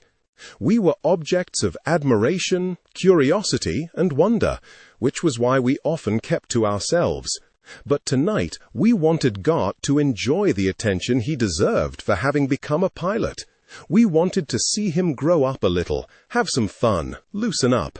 Anyway, it was Nako's idea. Before long, we had managed to maneuver Gart between two attractive young women who worked in computer operations. He was obviously nervous and said little, squirming somewhat uncomfortably as they plied him with questions about being a pilot and all the danger and excitement of combat. We all encouraged him, telling the women what a special pilot he was, and generally making the situation worse. When I finally made my excuses and prepared to retire, Gart rose and made to accompany me. One of the young women looked disappointed, and I said, "You stay, Gart. Have some fun." Then I leaned over and whispered to him, "The one on the right likes you. There's more to life than starfighters, you know." But Gart was one of a kind. He gave me a blank look, grinned, and rubbed his hand through a wavy shock of hair. "I'll just go back with you, sir, if you don't mind." "Sorry, girls," I said with a sigh. "I guess you'll just have to wait for another night." They laughed and tried to cajole us both into staying, but I was thinking of linear, and I suspect that Gart was thinking of X-Wings. At any rate, we left the young women in the more than capable company of Raider and Niko. Mission briefing. Lead an assault on the Imperial base near Kala 7 and destroy all equipment and supply ships you find there. One of my wingmen was killed, rammed by the FRG as it decelerated from its hyperspace jump. It was horrific to witness, and there was nothing I could do. My remaining wingman and I escaped into hyperspace. Captain Farlander was a no-show at the debriefing. However, the mission went very well. Holding on to the torpedoes to use on the freighter was good anticipation. Tough luck with the wingman who died in a rather bizarre accident. Recommend Farlander for evaluation and psyche workup. Later, alone in the holofilm room with all the lights turned down, completely isolated from everyone, I replayed the mission holo a dozen times. Part of me still denied that it was real. Finally, I had to accept that Gart was dead. After returning to the Independence, I had walked numbly from the hangar, my legs moving with wooden, repetitive motions that seemed completely separated from my consciousness. I had no thoughts that I was willing to acknowledge, even to myself. Only a dumbstruck refrain. "He's dead. Gart is dead." I couldn't quite believe it, couldn't comprehend it, however many times it went through my head. I had seen so many pilots shot. Some had survived, most had died. But none had died as senselessly as Gart. In such a short time, Gart had become almost like a brother to me, a younger brother for whom I had become responsible. He couldn't be gone. His death was not only a personal tragedy for me, but, I felt, a personal failure. In the darkness, I wept for Gart, for myself, and, I think, for all those who had come before us. I was tired, worn out. My reserves failed me. In my grief, I fell into a deep, exhausted sleep. I dreamed that I stood on a vast plain. Thin, irregular bands of smoke or gas floated a few feet above the ground. There was nothing else. The horizon was lit by an opalescent crimson glow, cut across by long horizontal strands of blackness, as though I stood within a giant gemstone. The colors around me pulsated slowly and rhythmically. At first I thought I heard Gart speaking to me, but soon I realized that it was not his voice. It was a soothing voice. It helped ease my pain.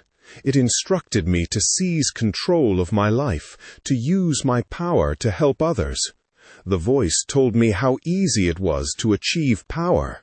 Power to do as I pleased, to win the war, to defeat my enemies, to avenge Gart's senseless death. It was a good voice. It told me, finally, who I was. I awakened, hours later, groggy and disoriented. I got up stiffly from the chair and walked slowly to my cabin, careful not to meet anyone along the way. I felt the passages ahead of me, mentally scanning for any intruding beings, and walked on only when no one was about. I felt strange, my dream only half remembered. The next day I awoke refreshed, with no trace of grief or disorientation, and my dreams completely forgotten. My comm was flashing, and I saw an order to head back to medical. What for, I wondered. I made my way back to the med deck and reported as ordered. An orderly made me sit and wait until one of the droids could see me. Soon I was ushered into a cubicle with a psyche droid. I could see a holo recorder in the corner. "Captain Farlander, I trust you are well." "Well enough," I answered. "How are you today?" "We are here to evaluate your fitness for duty, Captain Farlander. Please tell me about your last mission." I thought about the question a moment. What did the machine want to know? "It was successful," I answered. The droid nodded its head. "And nothing unusual happened?" "Unusual? No, nothing unusual." After a momentary silence, the droid asked, "And how do you feel about the death of Flight Cadet Gart?" Ah, so that was it. Didn't they understand anything? He died in the line of duty. It was really too bad, but it seems a lot of us die every day. Learning to live with that is part of the war.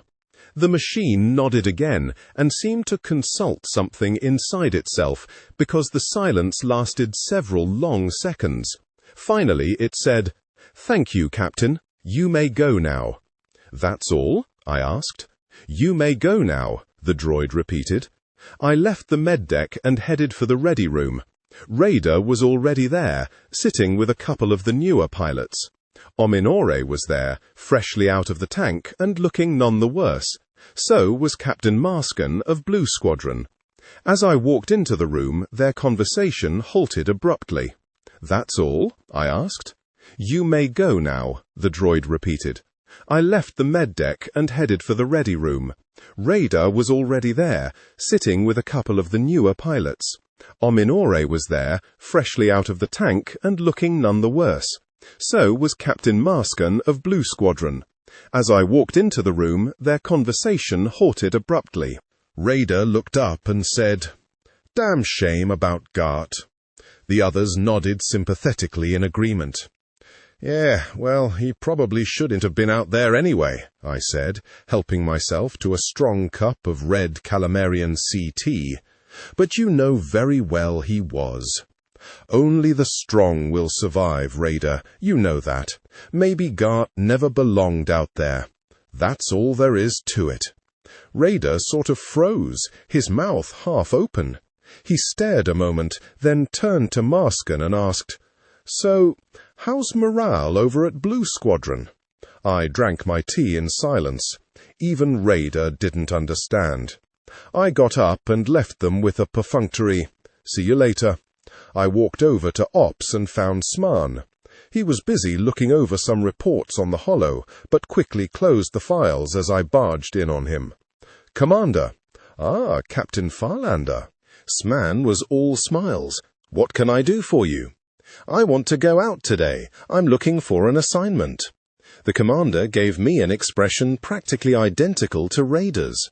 "It's not exactly common for you pilots to come asking for assignments, Farlander. Don't we work you hard enough?" "Actually, no," I told him. "Well, we have several operations going out today. One of them is quite important, but of course you aren't scheduled for it." The commander seemed to be implying that that was all, but I had other ideas. It was my duty, the voice in my head was saying, to take these missions so that other pilots would be safer, so that the Alliance itself would be safer. I knew that Sman was about to ground me. I really didn't know why, but I knew that it had something to do with the psyche droid and the reports he had been reading. "I think I would be ideal for this mission," I told him, filling the words with the force of my will. Somewhat to my surprise, he responded, "Yes, come to think of it, you would be ideal. Report to Briefing Room 3 at 020 hours. "I'll be there, sir," I saluted and left. Looking back as the door irised closed behind me, I saw the commander rubbing his forehead, a slight look of confusion on his face. "You'll lead a flight of 2 Y-wings, assigned to eliminate the frigate Priam's escorts, leaving the ship vulnerable to capture. What were you doing out there, Farlander?" Legraine was angry. "I gave specific orders that you were to report to the medics for evaluation." "Yes, sir," I said, "I did, and as you can see, sir, I'm fine." The commander looked me in the eyes, staring me down, and I returned his stare with a calm, open expression. "Finally," he sighed and said, "other than losing Blue One, and that was his fault, it was a very good mission. I'll grant you that. But I want you to take some time off now, Captain." "I don't need to take any time off, Commander," I said slowly. Legraine seemed to shift before my eyes. It was as though I could see his mind phasing to a new state. "You don't need to take any time off," he repeated, his eyes somewhat distant. "I need to go out and help capture the Priam," I said. "Yes, good idea. Go out and help the Y-wings of Gold Squadron. Get going now, Farlander. What are you waiting for?" I rushed from Commander Legraine's office to the hangar. Gold Squadron's Y-wings were already out of the airlock, so I reported to the duty officer quickly, signed out an A-wing, strapped in, and did a quick system check-out as I fired up the repulsors and floated the starfighter toward the hatch. I was feeling pretty good. I felt no fatigue. My mind was clear and strong. I found myself wondering why I had taken so long to realize my power, to understand the Force. Why had I been so afraid of it? With the Force, I could do anything. I looked forward to killing more ties. Forgot, I thought, for the Alliance. As I left Legraine's office, I reviewed the mission in my mind and realized that I was beginning to reach out toward my opponents. The voice in the Force inside me was teaching me. I could almost take control of a TIE pilot and force him into my sights. I couldn't quite do it yet, but I thought that eventually it would come to me. Then I could protect our pilots and craft almost through sheer force of will. No one would get by me. I decided to visit the lounge and see who was around. I saw Raider and a bunch of the newer pilots. Speedy was there. I hadn't seen the Sullustan pilot in a while. But as I walked up to Raider's table, he suddenly got up and began to walk away. "Raider, where are you going?" I asked. "I've got some things to do," he said coolly, adding, "See you later." "Wait," I said, "you don't want to go now."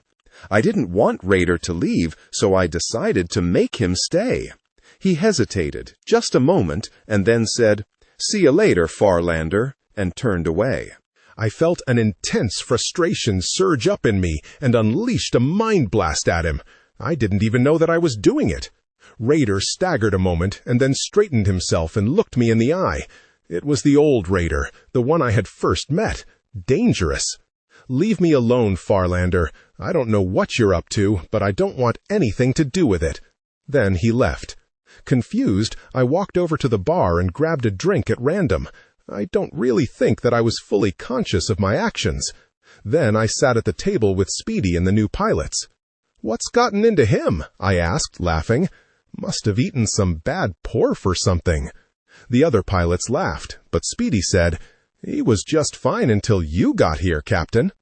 I shrugged my shoulders in an exaggerated gesture of bemusement, and then asked, "Where you been, Speedy? Haven't seen you around."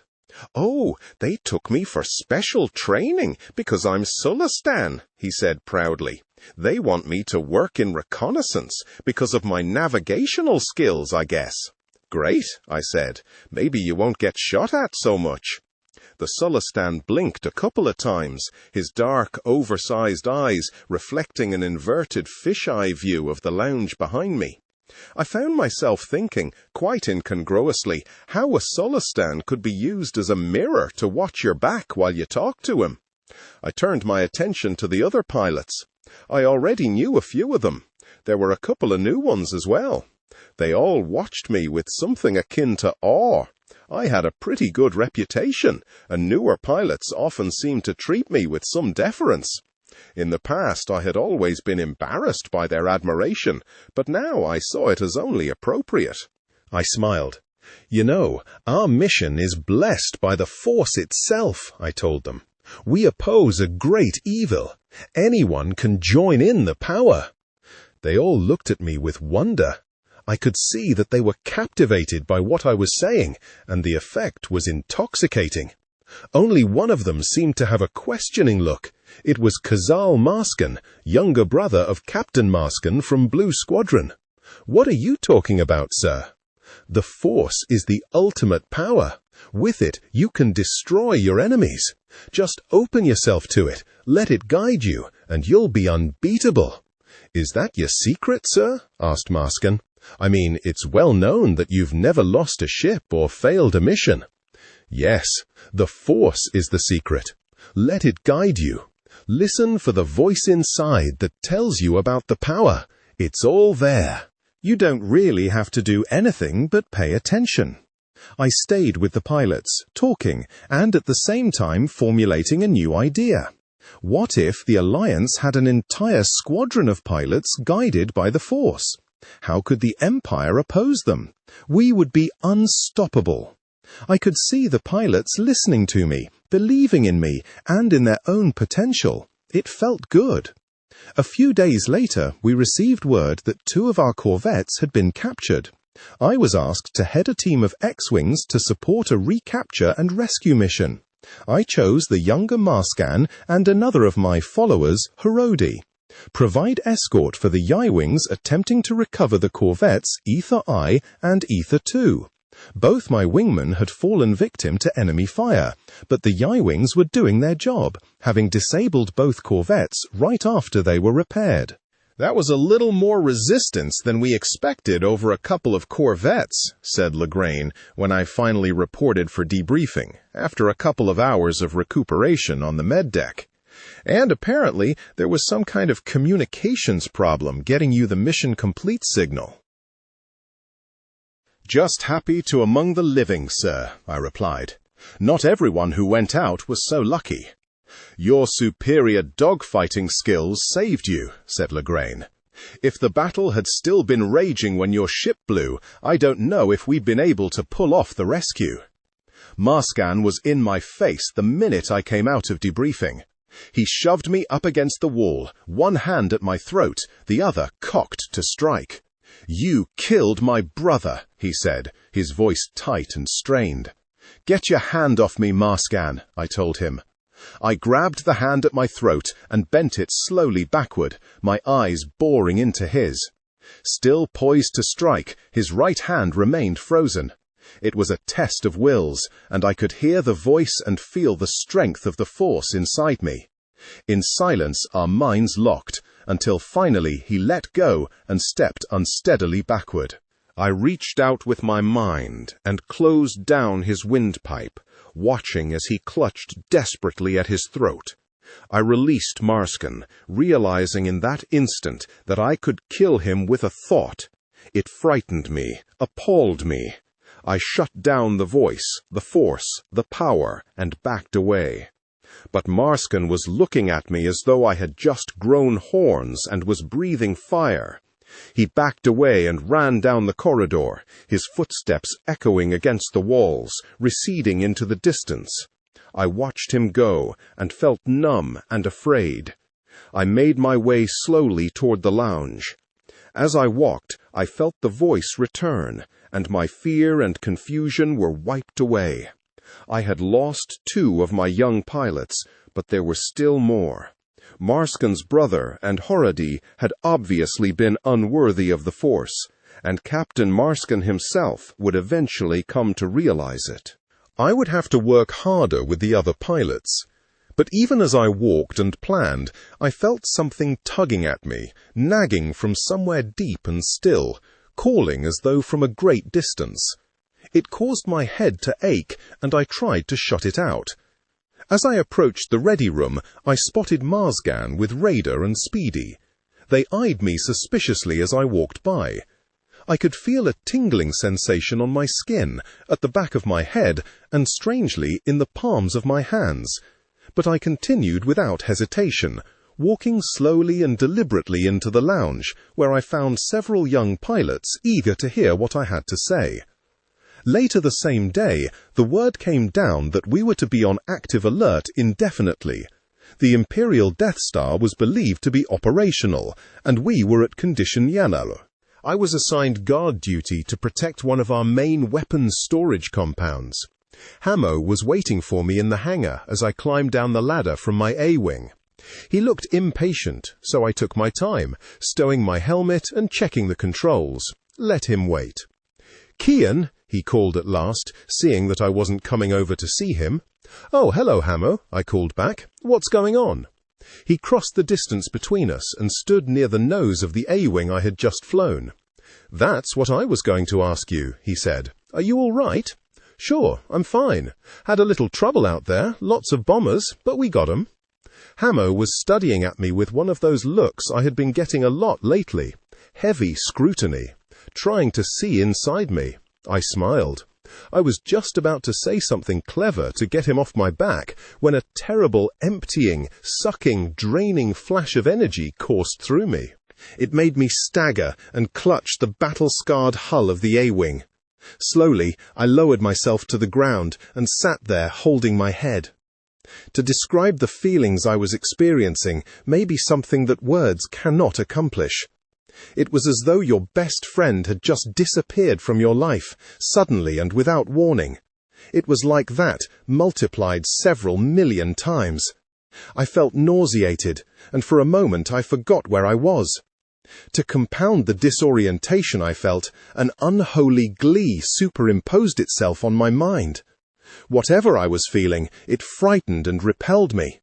I felt myself shutting down. I heard Hamo say, from a distance, "Keyan?" just before everything went black. "Beware the dark side," I heard the new voice clearly. It was not like the other voice, which seemed to have abandoned me for the moment. Feel the Force surround you.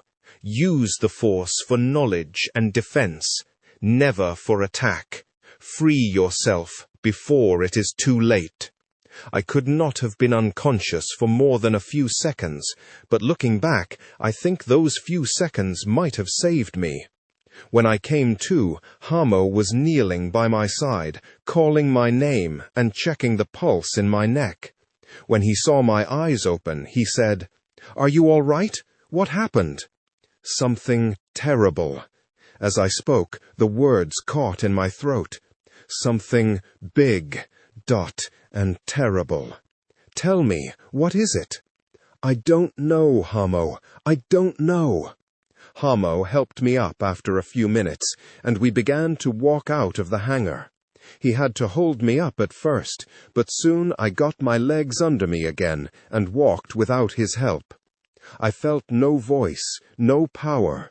It was an empty feeling, but not a bad one. I felt free. Hamo wanted to take me to the medics, but I refused. "No, the medics can't do a thing for me, Hamo. I'm afraid that I'm beyond their skills now." "You're talking nonsense, Keyan." "Am I? Have you talked with Raider and Marscan?" Hamo looked uncomfortable. "Yes," he said slowly, "but we can talk about that later." "No, you don't understand. Whatever they've told you is true. I don't really know what I've been, but I don't like it, and I don't know how to prevent it." I stopped, and he stopped with me. "Hamo, take me to my cabin. Don't tell anyone about this, please." "But I have to." "Promise me," I said desperately. I didn't feel like I could use the Force to bend his will, but luckily my own sense of need and urgency was enough to sway him. "All right," he said, "but only for now. If anything else happens, I've got to report it. Thank you, Hamo. I've got to figure this out for myself." Hamo was as good as his word. He didn't tell anyone what had happened, and I sat in my cabin for hours, waiting for the voice to return, dreading it. It was still there when the Imperial attack came. The voice returned during the attack on the Independence, but this time I did not welcome it. I struggled against its commands and refused to believe in its message of ultimate power and glory. It even made me lower my shields, and for a moment I was helpless in the thick of the battle. But something else reached out to me, cast the voice away, and left me free to regain control. Quickly, I redirected energy to my shields and continued to defend the cruiser. After that, neither voice returned. I did not, of course, mention any of this in my report. We arrived at Yavin in the middle of a night shift. Operations were already underway to repair the damage to the Independence. Fortunately, the cruiser had suffered very little, mostly damage to the shield coils and some electronics. They sent red, gold, and blue squadrons to Yavin base on the planet's fourth moon almost as soon as we arrived. We were given the orders an hour before we rendezvoused with the Independence, so we were ready to depart even upon our arrival. We flew our starfighters in tight formation until we reached the upper atmosphere, separating there and flying under ground control to avoid collisions. Most starfighters can operate in atmosphere, but they are difficult to fly and don't perform that well. Even though it was nighttime when we arrived, with the stars twinkling in the atmospheric haze and a cold breeze blowing into the open hangar, there was plenty of activity everywhere. We stood around for a few minutes, and I noticed that Raider, Marsken, and a few others kept together, away from me, while the newer pilots I had influenced stayed close. I had not spoken to any of them other than to give necessary commands, but they still seemed enthralled.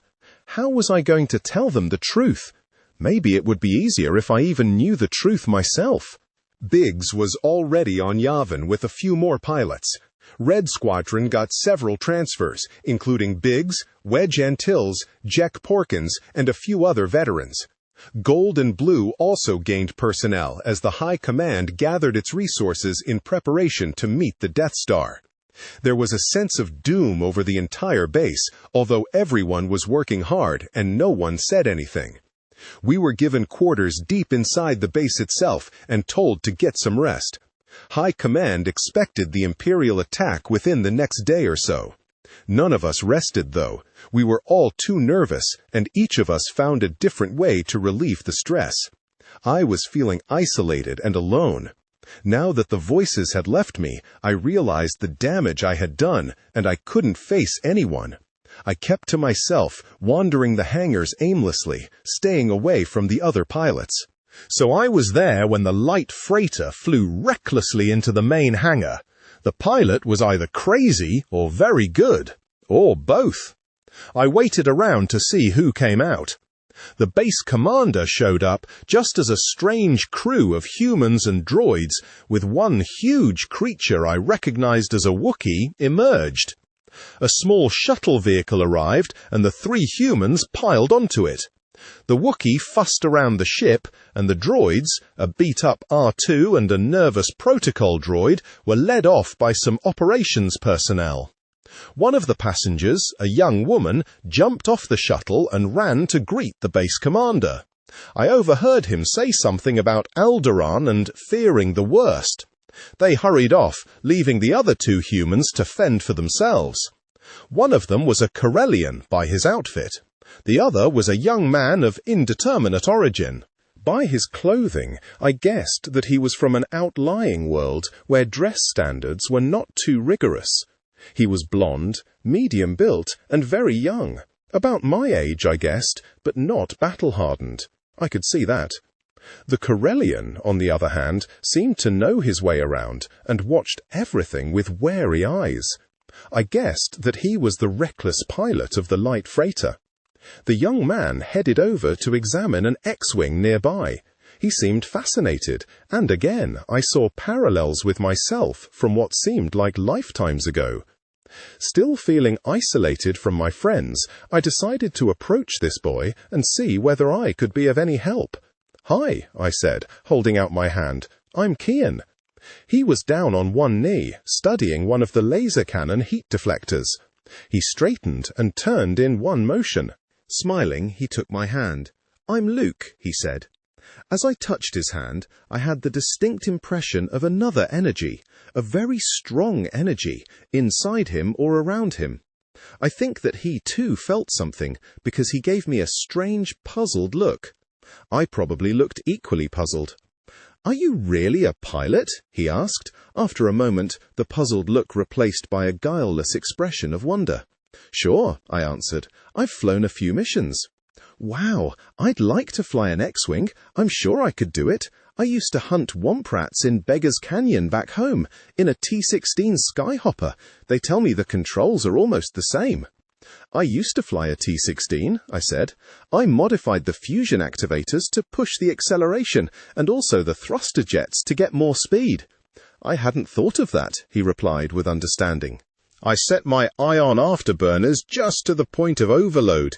I guess I pushed the old buggy pretty hard." "Hey," I asked him, "you want to climb in the cockpit of this X-Wing?" His eyes turned saucer-sized, and his grin cut through the gloom I still felt in my heart. Luke and I spent about an hour at the X-Wing. I stood outside the cockpit and showed him how all the controls worked. He was quick to grasp everything. As he said, the T-16 and the X-Wing were designed along the same lines. As he was climbing out of the cockpit, I happened to catch a glimpse of an unfamiliar cylinder hanging from his belt. It had been hidden beneath the cape he wore. "What's that?" I asked. "Oh, my lightsaber. It belonged to my father." "I thought only the Jedi used lightsabers," I said. He looked a little embarrassed. "My father was a Jedi," he said. "I want to be one too." "The Jedi know a lot about the Force, don't they?" I asked. "Yes, the Force is where they get their powers," he told me. "I'm just now learning to trust the Force and to let it guide me." My heart was racing, but I had to ask him what I really needed to know. "But how can you know you're not trusting the wrong side, the dark side?"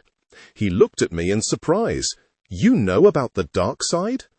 "I'm really afraid I know too much about it," I answered.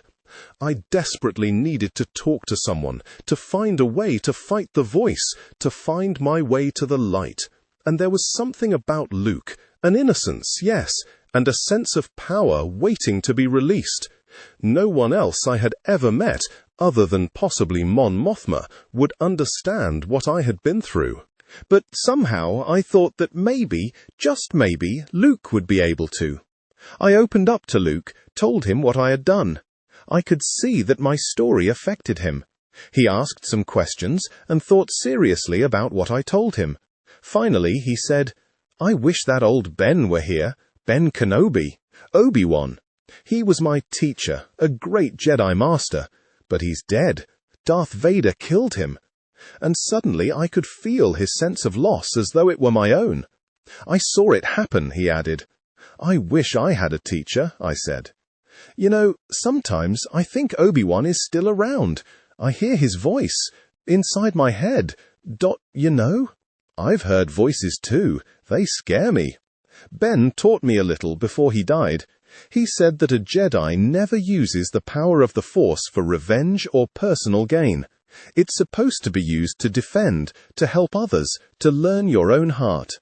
The dark side is all about power over others. Ben was always saying, 'Trust the Force, Luke.' The way Luke said those words, it was comforting just to hear them.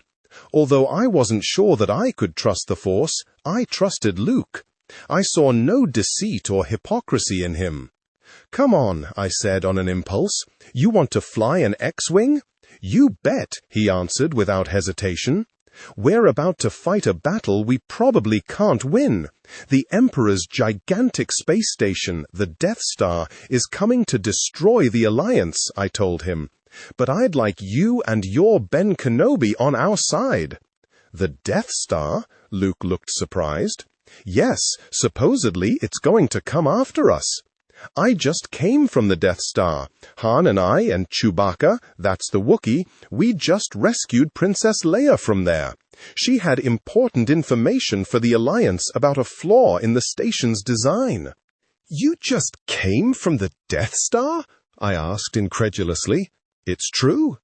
'And that woman was the princess?' 'Yes, Princess Leia,' he said earnestly. 'She has information that might help us destroy the Death Star.'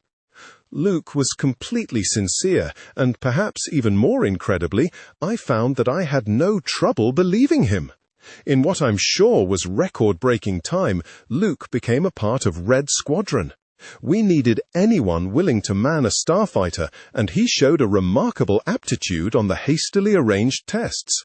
Another Gart, I caught myself thinking. It wasn't a pleasant thought.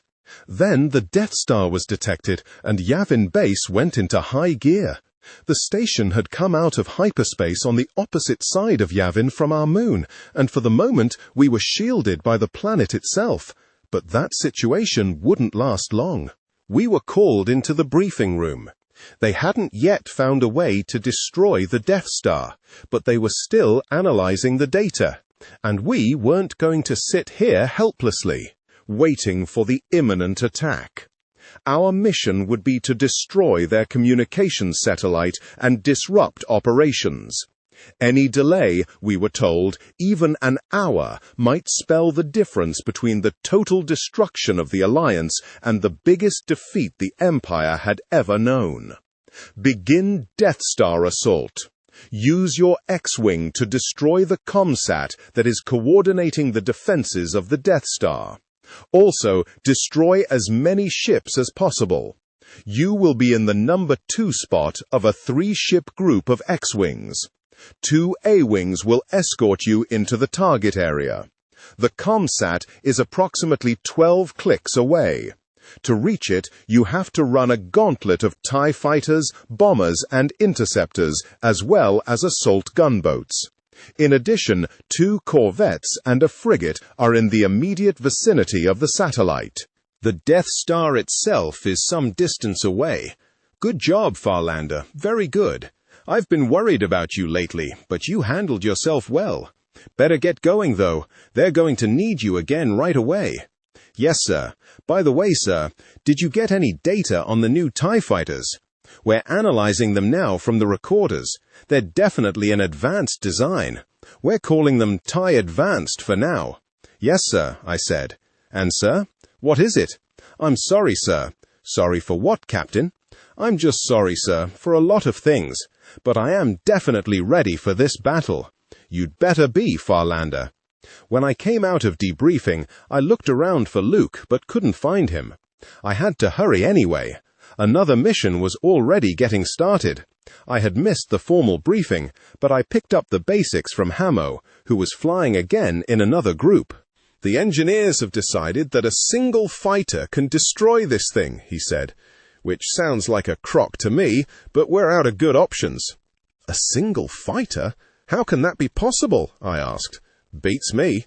Something to do with an unshielded exhaust port. What do we need to do? Just kill TIEs, he answered. That I can do, I replied. I was teamed up with a new pilot I didn't know, and it didn't look as though there would be time to get to know him now. We were spaceborne within minutes. Attack Death Star surface.